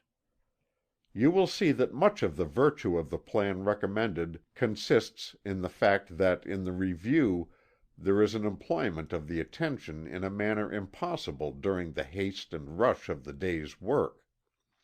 The faint impressions are brought out for examination, and the attention of the examination and review greatly deepen the impression in each case, so that it may be reproduced thereafter. In a sentence, it is the deepening of the faint impressions of the day. Thurlow Weed, a well-known politician of the last century, testifies to the efficacy of the above-mentioned method in his Memoirs. His plan was slightly different from that mentioned by us, but you will at once see that it involves the same principles, the same psychology. Mr. Weed says, "Some of my friends used to think that I was cut out for a politician, but I saw at once a fatal weakness. My memory was a sieve. I could remember nothing. Dates, names, appointments, faces, everything escaped me.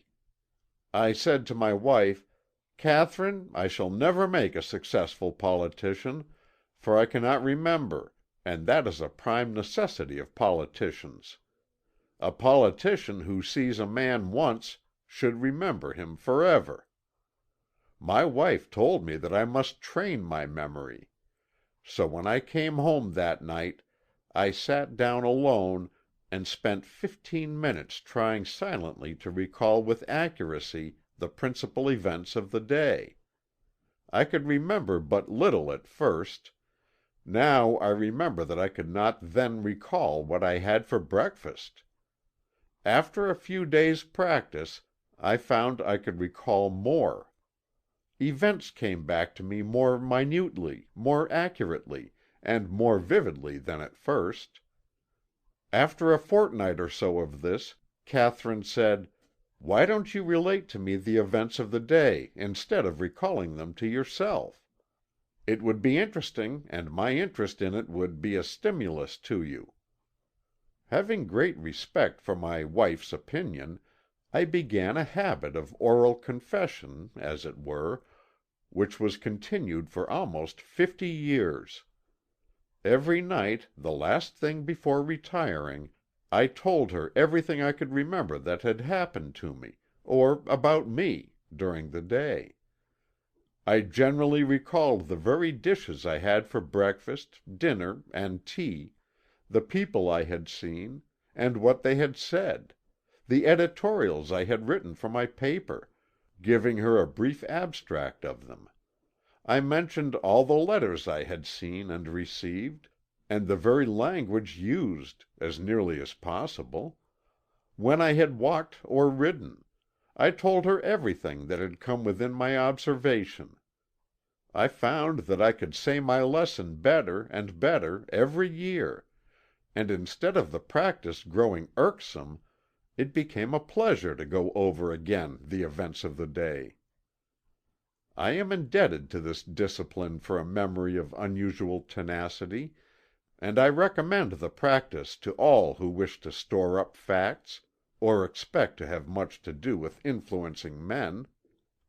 The careful student, after reading these words of Thurlow Weed, will see that in them he has not only given a method of recalling the particular class of occurrences mentioned in this lesson, but has also pointed out a way whereby the entire field of memory may be trained and developed. The habit of reviewing and telling the things that one perceives, does, and thinks during the day naturally sharpens the powers of future observation, attention, and perception. If you are witnessing a thing which you know that you will be called upon to describe to another person, you will instinctively apply your attention to it. The knowledge that you will be called upon for a description of a thing will give the zest of interest or necessity to it, which may be lacking otherwise. If you will sense things with the knowledge that you will be called upon to tell of them later on, you will give the interest and attention that go to make sharp, clear, and deep impressions on the memory. In this case, the seeing and hearing has a meaning to you, and a purpose. In addition to this, the work of review establishes a desirable habit of mind. If you don't care to relate the occurrences to another person, learn to tell them to yourself in the evening. Play the part yourself. There is a valuable secret of memory embedded in this chapter, if you are wise enough to apply it. End of chapter 16.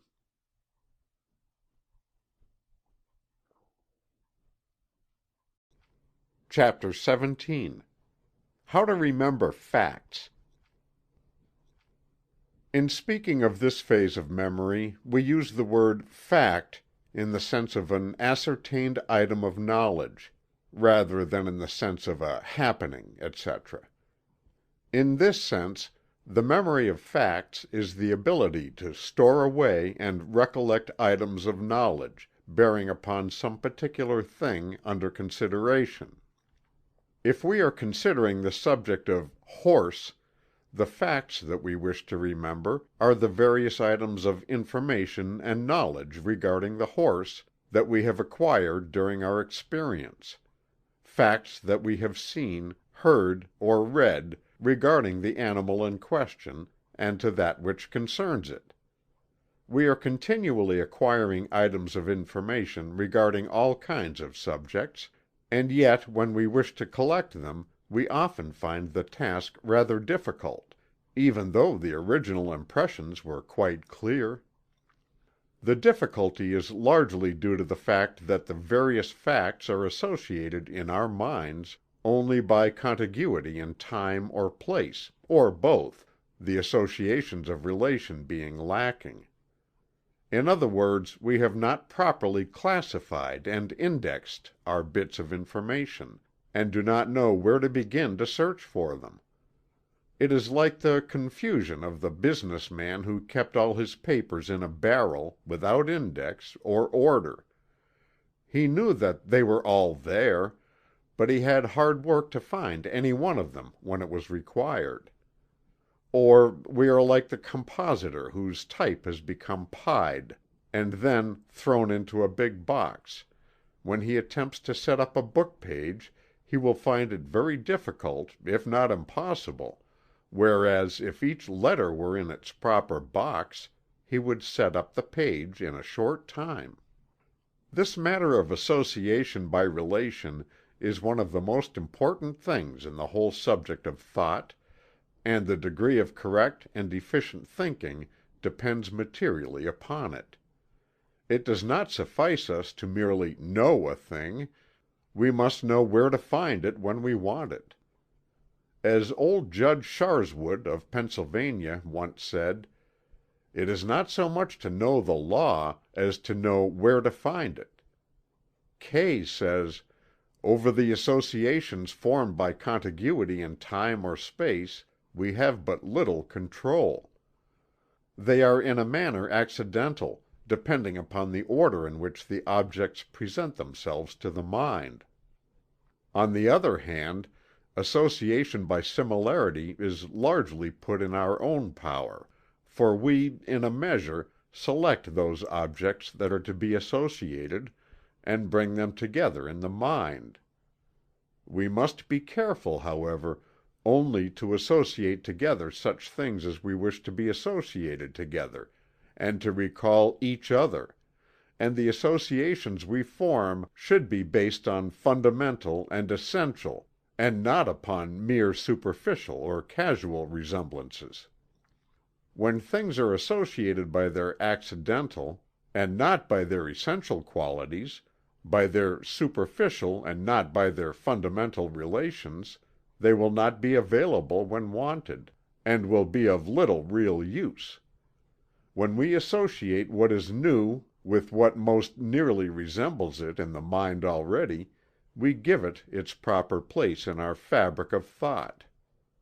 By means of association by similarity, we tie up our ideas, as it were, in separate bundles, and it is of the utmost importance that all the ideas that most nearly resemble each other be in one bundle. The best way to acquire correct associations, and many of them, for a separate fact that you wish to store away so that it may be recollected when needed, some useful bit of information or interesting bit of knowledge that may come in handy later on, is to analyze it and its relations. This may be done by asking yourself questions about it. Each thing that you associate it with in your answers being just one additional cross-index, whereby you may find it readily when you want it. As Kay says, the principle of asking questions and obtaining answers to them may be said to characterize all intellectual effort. This is the method by which Socrates and Plato drew out the knowledge of their pupils, filling in the gaps and attaching new facts to those already known. When you wish to so consider a fact, ask yourself the following questions about it. 1. Where did it come from or originate? 2. What caused it? 3. What history or record has it? 4. What are its attributes, qualities, and characteristics? 5. What things can I most readily associate with it? What is it like? 6. What is it good for? How may it be used? What can I do with it? 7. What does it prove? What can be deduced from it? 8. What are its natural results? What happens because of it? 9. What is its future, and its natural or probable end or finish? 10. What do I think of it on the whole? What are my general impressions regarding it? 11. What do I know about it, in the way of general information? 12. What have I heard about it, and from whom, and when? If you will take the trouble to put any fact through the above rigid examination, you will not only attach it to hundreds of convenient and familiar other facts, so that you will remember it readily upon occasion, but you will also create a new subject of general information in your mind, of which this particular fact will be the central thought. Similar systems of analysis have been published and sold by various teachers, at high prices, and many men have considered that the results justified the expenditure. So do not pass it by lightly.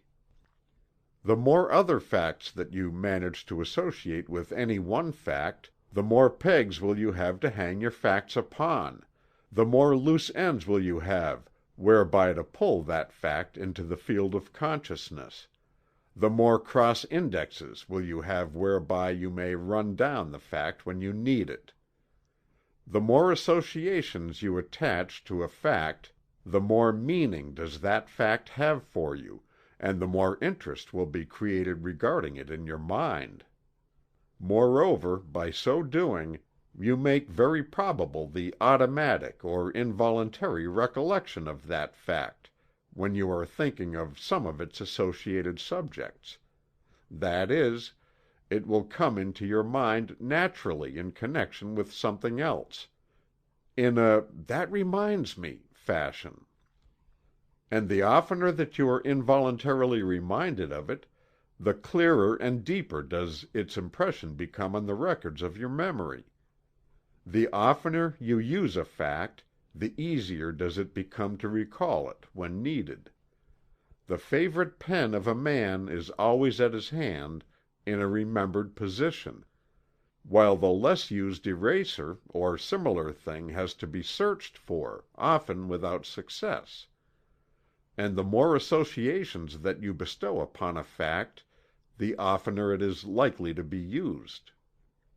Another point to be remembered is that the future association of a fact depends very much upon your system of filing away facts. If you will think of this when endeavoring to store away a fact for future reference, you will be very apt to find the best mental pigeonhole for it. File it away with the thing it most resembles, or to which it has the most familiar relationship. The child does this involuntarily; it is nature's own way. For instance, the child sees a zebra. It files away that animal as a donkey with stripes; a giraffe as a long-necked horse; a camel as a horse with long crooked legs, long neck, and humps on its back. The child always attaches its new knowledge or fact onto some familiar fact or bit of knowledge.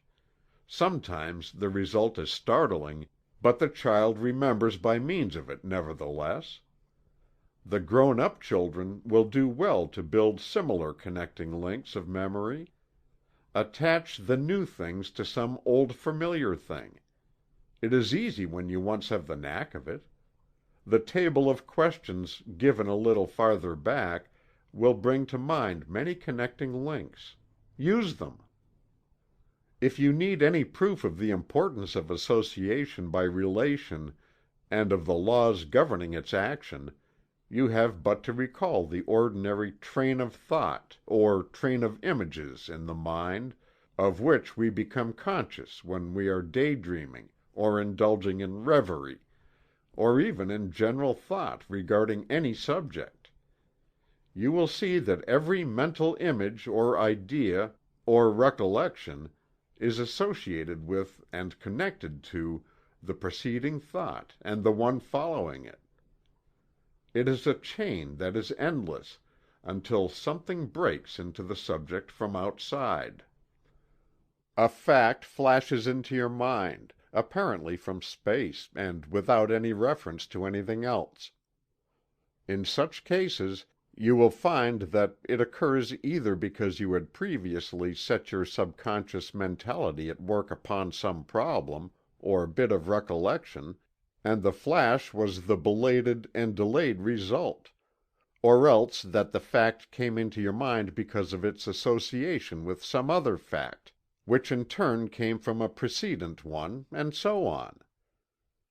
You hear a distant railroad whistle and you think of a train; then of a journey; then of some distant place; then of someone in that place; then of some event in the life of that person; then of a similar event in the life of another person; then of that other person; then of his or her brother; then of that brother's last business venture; then of that business; then of some other business resembling it; then of some people in that other business; then of their dealings with a man you know; then of the fact that another man of a similar name to the last man owes you some money; then of your determination to get that money.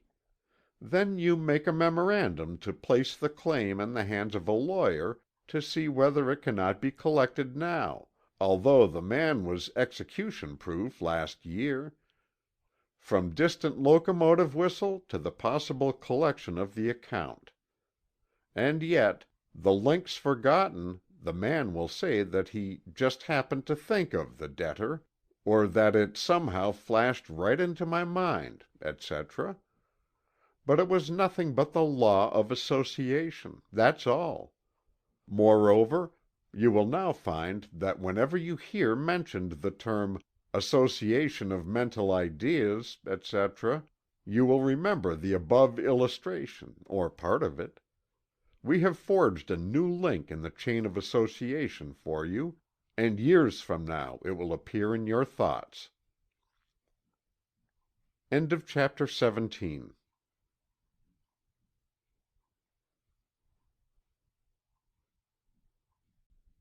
Chapter 18.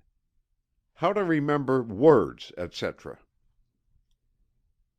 In a preceding chapter we gave a number of instances of persons who had highly developed their memory of words, sentences, etc. History is full of instances of this kind. The moderns fall far behind the ancients in this respect, probably because there does not exist the present necessity for the feats of memory which were once accepted as commonplace, and not out of the ordinary. Among ancient people, when printing was unknown and manuscripts scarce and valuable, it was the common custom of the people to learn by heart the various sacred teachings of their respective religions. The sacred books of the Hindus were transmitted in this way, and it was a common thing among the Hebrews to be able to recite the books of Moses and the prophets entirely from memory. Even to this day, the faithful Mohammedans are taught to commit the entire Koran to memory, and investigation reveals, always, that there has been used the identical process of committing these sacred books to memory and recalling them at will, the natural method, instead of an artificial one. And therefore we shall devote this chapter solely to this method, whereby poems or prose may be committed to memory and recalled readily. This natural method of memorizing words, sentences, or verses is no royal road. It is a system which must be mastered by steady work and faithful review. One must start at the beginning and work his way up. But the result of such work will astonish anyone not familiar with it. It is the very same method that the Hindus, Hebrews, Mohammedans, Norsemen, and the rest of the races memorized their thousands of verses and hundreds of chapters of the sacred books of their people.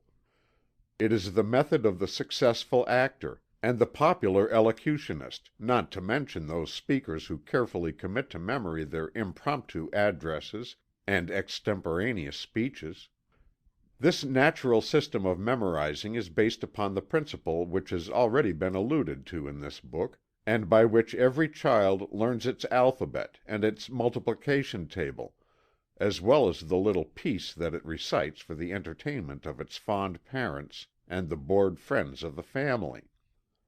That principle consists of the learning of one line at a time, and reviewing that line, then learning a second line and reviewing that, and then reviewing the two lines together, and so on, each edition being reviewed in connection with those that went before. The child that learns the sound of A, then it learns B, then it associates the sound of A, B in its first review, the C is added, and the review runs, A, B, C, and so on until Z is reached, and the child is able to review the entire list from A to Z, inclusive. The multiplication table begins with its twice 1 is 2, then twice 2 is 4, and so on, a little at a time, until the 2's are finished and the 3's begun. This process is kept up, by constant addition and constant review, until 12 12's finishes up the list, and the child is able to repeat the tables from first to last from memory. But there is more to it in the case of the child than merely learning to repeat the alphabet or the multiplication table. There is also the strengthening of the memory as a result of its exercise and use. Memory, like every faculty of the mind, or every muscle of the body, improves and develops by intelligent and reasonable use and exercise. Not only does this exercise and use develop the memory along the particular line of the faculty used, but also along every line and faculty. This is so because the exercise develops the power of concentration and the use of the voluntary attention. We suggest that the student who wishes to acquire a good memory for words, sentences, etc., begin at once, selecting some favorite poem for the purpose of the demonstration. Then let him memorize one verse of not only 4 to 6 lines to begin with. Let him learn this verse perfectly, line by line, until he is able to repeat it without a mistake. Let him be sure to be letter perfect in that verse, so perfect that he will see even the capital letters and the punctuation marks when he recites it. Then let him stop for the day. The next day let him repeat the verse learned the day before, and then let him memorize a second verse in the same way, and just as perfectly. Then let him review the first and second verses together. This addition of the second verse to the first verse serves to weld the two together by association, and each review of them together serves to add a little bit to the weld, until they become joined in the mind, as are A, B, C. The third day let him learn a third verse in the same way, and then review the three. Continue this for say a month, adding a new verse each day, and adding to it the verses preceding it. But constantly review them from beginning to end. He cannot review them too often. He will be able to have them flow along like the letters of the alphabet from A to Z if he reviews properly and often enough. Then, if he can spare the time, let him begin the second month by learning 2 verses each day, and adding to those that precede them with constant and faithful reviews. He will find that he can memorize 2 verses in the second month as easily as he did the 1 verse in the first month. His memory has been trained to this extent. And so he may proceed from month to month, adding an extra verse to his daily task, until he is unable to spare the time for all the work, or until he feels satisfied with what he has accomplished. Let him use moderation and not try to become a phenomenon. Let him avoid overstraining. After he has memorized the entire poem, let him start with a new one, but not forget to revive the old one at frequent intervals. If he finds it impossible to add the necessary number of new verses by reasons of other occupation, etc., let him not fail to keep up his review work. The exercise and review is more important than mere addition of so many new verses. Let him vary the verses or poems with prose selections. He will find the verses of the Bible very well adapted for such exercise, as they lend themselves easily to registration in the memory. Shakespeare may be used to advantage in this work. The Rubaiyat of Omar Khayyam, or The Lady of the Lake by Scott, or the Song Celestial or Light of Asia, both by Edwin Arnold, will be found to be well adapted to this system of memorizing, the verses of each being apt to stick in the memory, and each poem being sufficiently long to satisfy the requirements of even the most ambitious student. To look at the complete poem, any of those mentioned, it would seem almost impossible that one would ever be able to memorize and recite it from beginning to end, letter perfect. But on the principle of the continual dripping of water wearing away the stone, or the snowball increasing at each roll, this practice of a little being associated to what he already has will soon allow him to accumulate a wonderfully large store of memorized verses, poems, recitations, etc. It is an actual demonstration of the catchy words of the popular song which informs one that "every little bit added to what you've got makes just a little bit more." After he has acquired quite a large assortment of memorized selections, he will find it impossible to review them all at one time, but he should be sure to review them all at intervals, no matter how many days may elapse between each review. The student who has familiarized himself with the principles upon which memory depends, as given in the preceding chapters, will at once see that the 3 principles of attention, association, and repetition are employed in the natural method herein recommended. Attention must be given in order to memorize each verse in the first place. Association is employed in the relationship created between the old verses and the new ones, and repetition is employed by the frequent reviewing, which serves to deepen the memory impression each time the poem is repeated.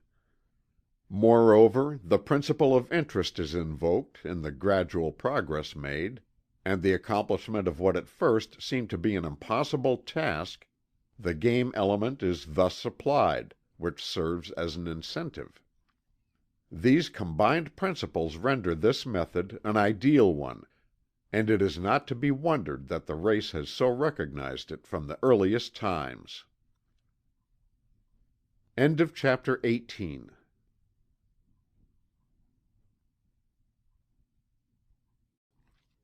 Chapter 19. How to remember books, plays, tales, etc. In the preceding chapters we have given you suggestions for the development of the principal forms of memory. But there are still other phases or forms of memory which, while coming under the general classification, may be still considered as worthy of special consideration. For instance, there may be suggestions given regarding the memorization of the contents of the books you read, the stories you hear, etc., and so we have thought it advisable to devote one chapter to a consideration of these various phases of memory that have been left out of the other chapters. Many of us fail to remember the important things in the books we read, and are often mortified by our ignorance regarding the contents of the works of leading authors, or of popular novels, which, although we have read, we have failed to impress upon the records of our memory. Of course, we must begin by reminding you of the ever-present necessity of interest and attention. We cannot escape from these principles of the memory. The trouble with the majority of people is that they read books to kill time, as a sort of mental narcotic or anesthetic, instead of for the purpose of obtaining something of interest from them. By this course, we not only lose all that may be of importance or value in the book, but also acquire the habit of careless reading and inattention. The prevalence of the habit of reading many newspapers and trashy novels is responsible for the apparent inability of many persons to intelligently absorb and remember the contents of a book worth while when they do happen to take up such a one. But still, even the most careless reader may improve himself and cure the habit of inattention and careless reading. Noah Porter says, "We have not read an author till we have seen his object, whatever it may be, as he saw it." Also, read with attention. This is the rule that takes precedence of all others. It stands instead of a score of minor directions. Indeed, it comprehends them all, and is the golden rule. The page should be read as if it were never to be seen a second time. The mental eye should be fixed as if there were no other object to think of. The memory should grasp the facts like a vise. The impressions should be distinctly and sharply received. It is not necessary, nor is it advisable to attempt to memorize the text of a book, excepting, perhaps, a few passages that may seem worthy to be treasured up word for word. The principal thing to be remembered about a book is its meaning, what it is about.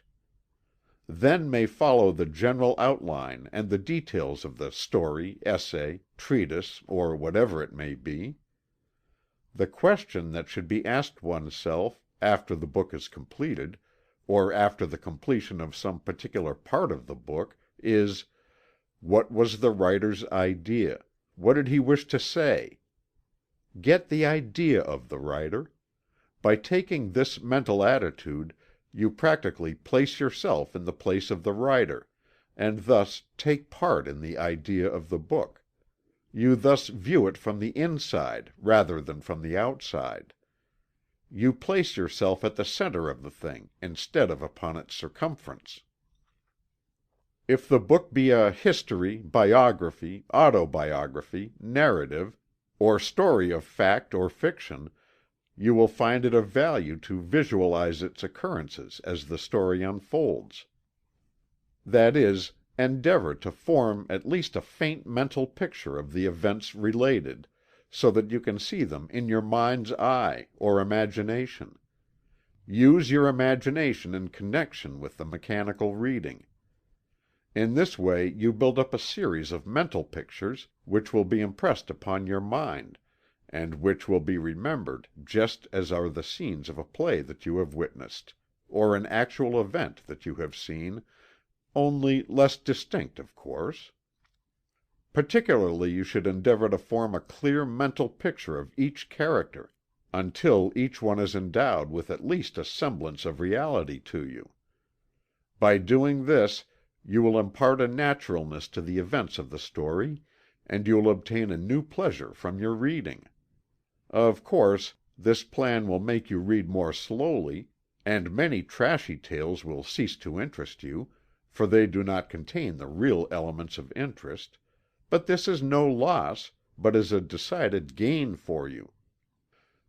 At the end of each reading, take the time to mentally review the progress of the story. Let the characters and scenes pass before your mental vision as in a moving picture. And when the book is finally completed, review it as a whole. By following this course, you will not only acquire the habit of easily remembering the tales and books that you have read, but will also obtain much pleasure by rereading favorite stories in your imagination, years after. You will find that your favorite characters will take on a new reality for you, and will become as old friends in whose company you may enjoy yourself at any time, and whom you may dismiss when they tire you, without offense. In the case of scientific treatises, essays, etc., you may follow a similar plan by dividing the work into small sections and mentally reviewing the thought, not the words, of each section until you make it your own, and then by adding new sections to your review you may gradually absorb and master the entire work. All this requires time, work, and patience, but you will be repaid for your expenditure. You will find that this plan will soon render you impatient at books of little consequence, and will drive you to the best books on any given subject. You will begin to begrudge your time and attention, and hesitate about bestowing them upon any but the very best books. But in this you gain. In order to fully acquaint yourself with a book, before reading it you should familiarize yourself with its general character. To do this you should pay attention to the full title, and the subtitle if there be any, the name of the author, and the list of other books that he has written, if they are noted on the title page, or the one preceding it, according to the usual custom. You should read the preface and study carefully the table of contents, that you may know the field or general subject covered by the book. In other words, endeavor to get the general outline of the book, into which you may afterwards fill in the details. In reading a book of serious import, you should make it a point to fully grasp the meaning of each paragraph before passing on to the next one. Let nothing pass you that you do not understand, at least in a general way. Consult the dictionary for words not familiar to you, so that you may grasp the full idea intended to be expressed. At the end of each chapter, section, and part, you should review that which you have read, until you are able to form a mental picture of the general ideas contained therein. To those who wish to remember the dramatic productions that they have attended, we would say that the principles above mentioned may be applied to this form of memory as well as to the memory of books. By taking an interest in each character as it appears, by studying carefully each action and scene, and then reviewing each act in the intervals between the acts, and by finally reviewing the entire play after your return home, you will fasten the whole play as a complete mental picture on the records of your memory. If you have acquainted yourself with what we have just said regarding the recollection of the contents of books, you will be able to modify and adapt them to the purpose of recollecting plays and dramatic productions. You will find that the oftener you review a play, the more clearly you will remember it. Many little details overlooked at first will come into the field of consciousness and fit into their proper places. Sermons, lectures, and other discourses may be remembered by bestowing interest and attention upon them, and by attempting to grasp each general idea advanced, and by noting the passage from one general idea to another. If you will practice this a few times, you will find that when you come to review the discourse, and this you should always do, it is the natural way of developing memory, the little details will come up and fit into their proper places. In this form of memory, the important thing is to train the memory by exercise and review. You will find that at each review of a discourse you will have made progress. By practice and exercise, the subconscious mentality will do better work, and will show that it is rising to its new responsibilities. You have allowed it to sleep during the many discourses to which you have listened, and it must be taught new habits. Let it know that it is expected to retain that which it hears, and then exercise it frequently by reviews of discourses, and you will be surprised at the degree of the work it will perform for you. Not only will you remember better, but you will hear better and more intelligently. The subconsciousness, knowing that it will be called upon later on to recollect what is being said, will urge you to bestow the attention necessary to supply it with the proper material. To those who have had trouble in remembering discourses, we urge that they should begin to attend lectures and other forms of discourse, with the distinct purpose of developing that form of memory. Give to the subconscious mentality the positive command that it shall attend to what is being said, and shall record the same in such a way that when you review the discourse afterward, you will be presented with a good synopsis or syllabus of it. You should avoid any attempt to memorize the words of the discourse, your purpose being to absorb and record the ideas and general thoughts expressed.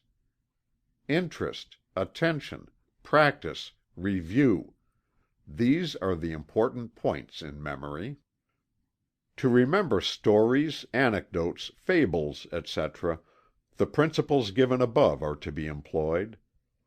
The main thing in memorizing an anecdote is to be able to catch the fundamental idea underlying it, and the epigrammatic sentence or central phrase which forms the point of the story. Be sure that you catch these perfectly, and then commit the point to memory. If necessary, make a memorandum of the point, until you have opportunity to review the story in your mind. Then carefully review it mentally, letting the mental image of the idea pass before you in review, and then repeating it to yourself in your own words.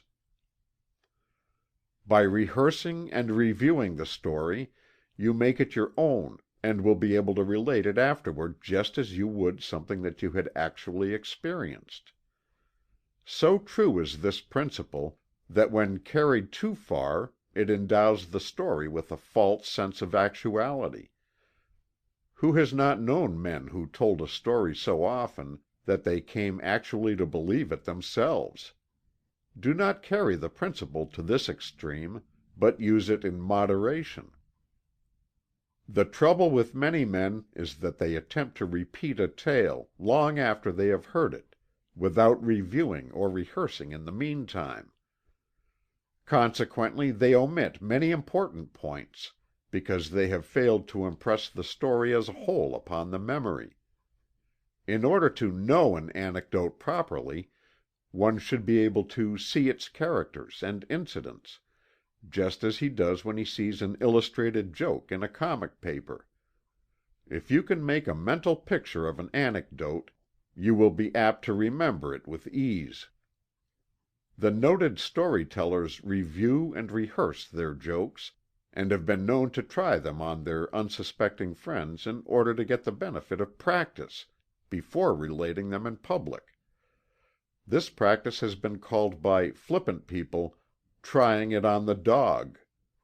But it has its good points and advantages. It at least saves one the mortification of being compelled to finish up a long drawn out tale by, I'm afraid I've forgotten just how that story ended, but it was a good one.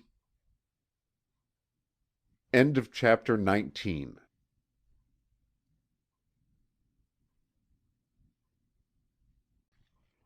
Chapter 20. General Instructions. In this chapter we shall call your attention to certain of the general principles already mentioned in the preceding chapters, for the purpose of further impressing them upon your mind, and in order that you may be able to think of and to consider them independent of the details of the special phases of memory. This chapter may be considered in the nature of a general review of certain fundamental principles mentioned in the body of the work. Point 1. Give to the things that you wish to memorize as great a degree of concentrated attention as possible. We have explained the reason for this advice in many places in the book. The degree of concentrated attention bestowed upon the object under consideration determines the strength, clearness, and depth of the impression received and stored away in the subconsciousness. The character of these stored away impressions determines the degree of ease in remembrance and recollection. Point 2. In considering an object to be memorized, endeavor to obtain the impressions through as many faculties and senses as possible. The reason for this advice should be apparent to you, if you have carefully read the preceding chapters. An impression received through both sound and sight is doubly as strong as one received through but one of these channels. You may remember a name or word either by having seen it in writing or print, or else by reason of having heard it. But if you have both seen and heard it, you have a double impression, and possess two possible ways of reviving the impression. You are able to remember an orange by reason of having seen it, smelt it, felt it, and tasted it, and having heard its name pronounced. Endeavor to know a thing from as many sense impressions as possible. Use the eye to assist ear impressions, and the ear to assist in eye impressions. See the thing from as many angles as possible. Point 3. Sense impressions may be strengthened by exercising the particular faculty through which the weak impressions are received. You will find that either your eye memory is better than your ear memory, or vice versa. The remedy lies in exercising the weaker faculty so as to bring it up to the standard of the stronger. The chapters of eye and ear training will help you along these lines. The same rule applies to the several phases of memory. Develop the weak ones, and the strong ones will take care of themselves. The only way to develop a sense or faculty is to intelligently train, exercise, and use it. Use, exercise, and practice will work miracles in this direction. Point 4. Make your first impression strong and firm enough to serve as a basis for subsequent ones. Get into the habit of fixing a clear, strong impression of a thing to be considered from the first.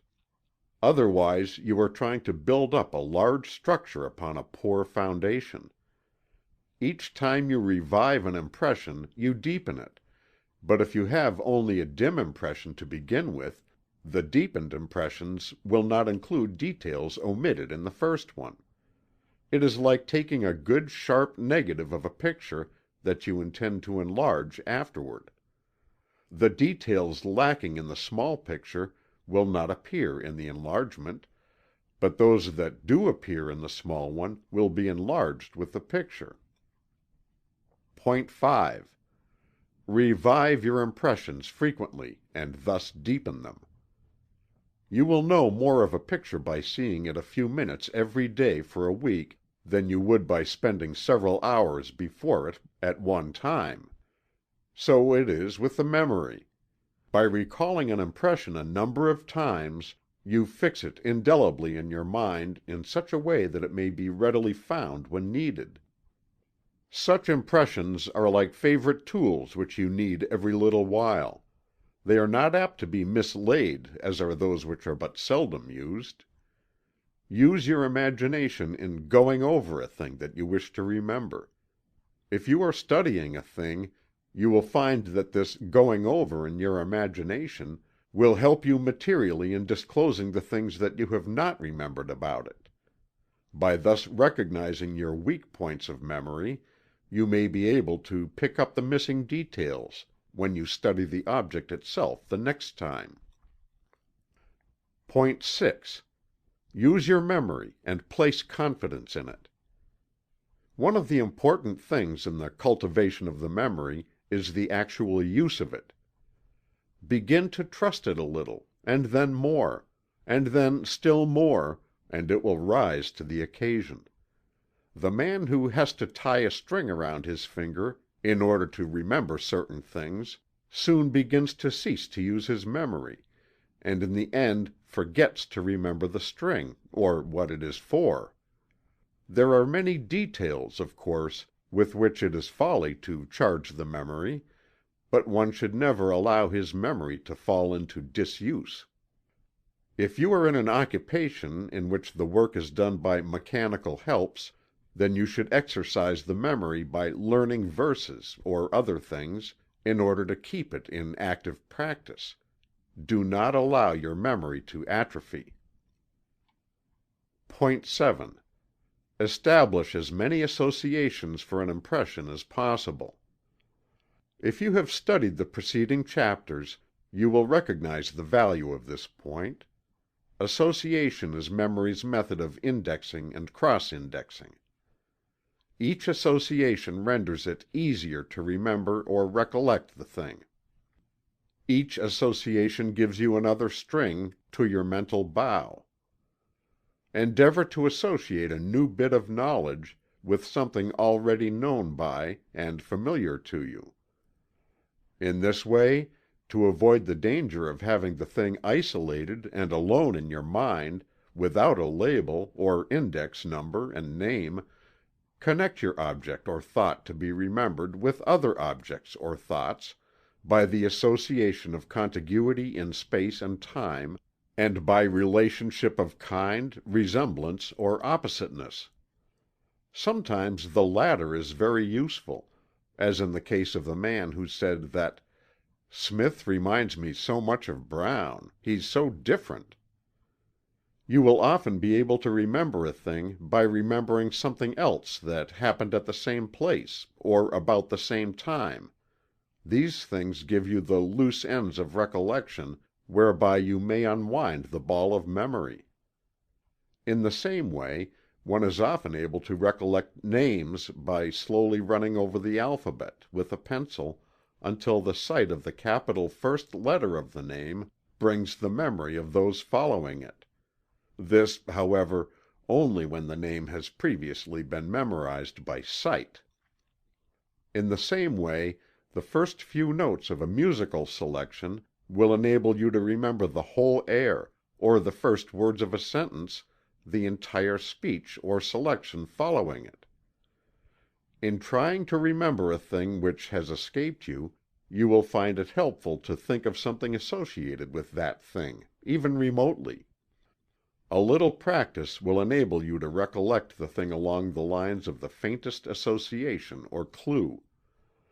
Some men are adept memory detectives, following this plan. The loose end in memory is all the expert requires. Any associations furnish these loose ends. An interesting and important fact to remember in this connection is that if you have some one thing that tends to escape your memory, you may counteract the trouble by noting the associated things that have previously served to bring it into mind with you. The associated thing, once noted, may thereafter be used as a loose end with which to unwind the elusive fact or impression. This idea of association is quite fascinating when you begin to employ it in your memory exercises and work. and you will find many little methods of using it. But always use natural association, and avoid the temptation of endeavoring to tie your memory up with the red tape of the artificial systems. Point 8. Group your impressions. This is but a form of association, but is very important. If you can arrange your bits of knowledge and fact into logical groups, you will always be master of your subject. By associating your knowledge with other knowledge along the same general lines, both by resemblances and by opposites, you will be able to find what you need just when you need it. Napoleon Bonaparte had a mind trained along these lines. He said that his memory was like a large case of small drawers and pigeonholes, in which he filed his information according to its kind. In order to do this, he used the methods mentioned in this book of comparing the new thing with the old ones, and then deciding into which group it naturally fitted. This is largely a matter of practice and knack, but it may be acquired by a little thought and care, aided by practice. And it will repay one well for the trouble in acquiring it. The following table will be found useful in classifying objects, ideas, facts, etc., so as to correlate and associate them with other facts of a like kind. The table is to be used in the line of questions addressed to oneself regarding the thing under consideration. It somewhat resembles the table of questions given in Chapter 17 of this book, but has the advantage of brevity. Memorize this table and use it. You will be delighted at the results, after you have caught the knack of applying it. Query Table. Ask yourself the following questions regarding the thing under consideration. It will draw out many bits of information and associated knowledge in your mind. 1. What? 2. Whence? 3. Where? 4. When? 5. How? 6. Why? 7. Whither? While the above 7 queries are given you as a means of acquiring clear impressions and associations, they will also serve as a magic key to knowledge, if you use them intelligently. If you can answer these questions regarding anything, you will know a great deal about that particular thing. And after you have answered them fully, there will be but little unexpressed knowledge regarding that thing left in your memory. Try them on one thing. You cannot understand them otherwise, unless you have a very good imagination. Fini. End of Chapter 20. End of Memory: How to Develop, Train, and Use It, by William Walker Atkinson. This recording has been by Roger Moline.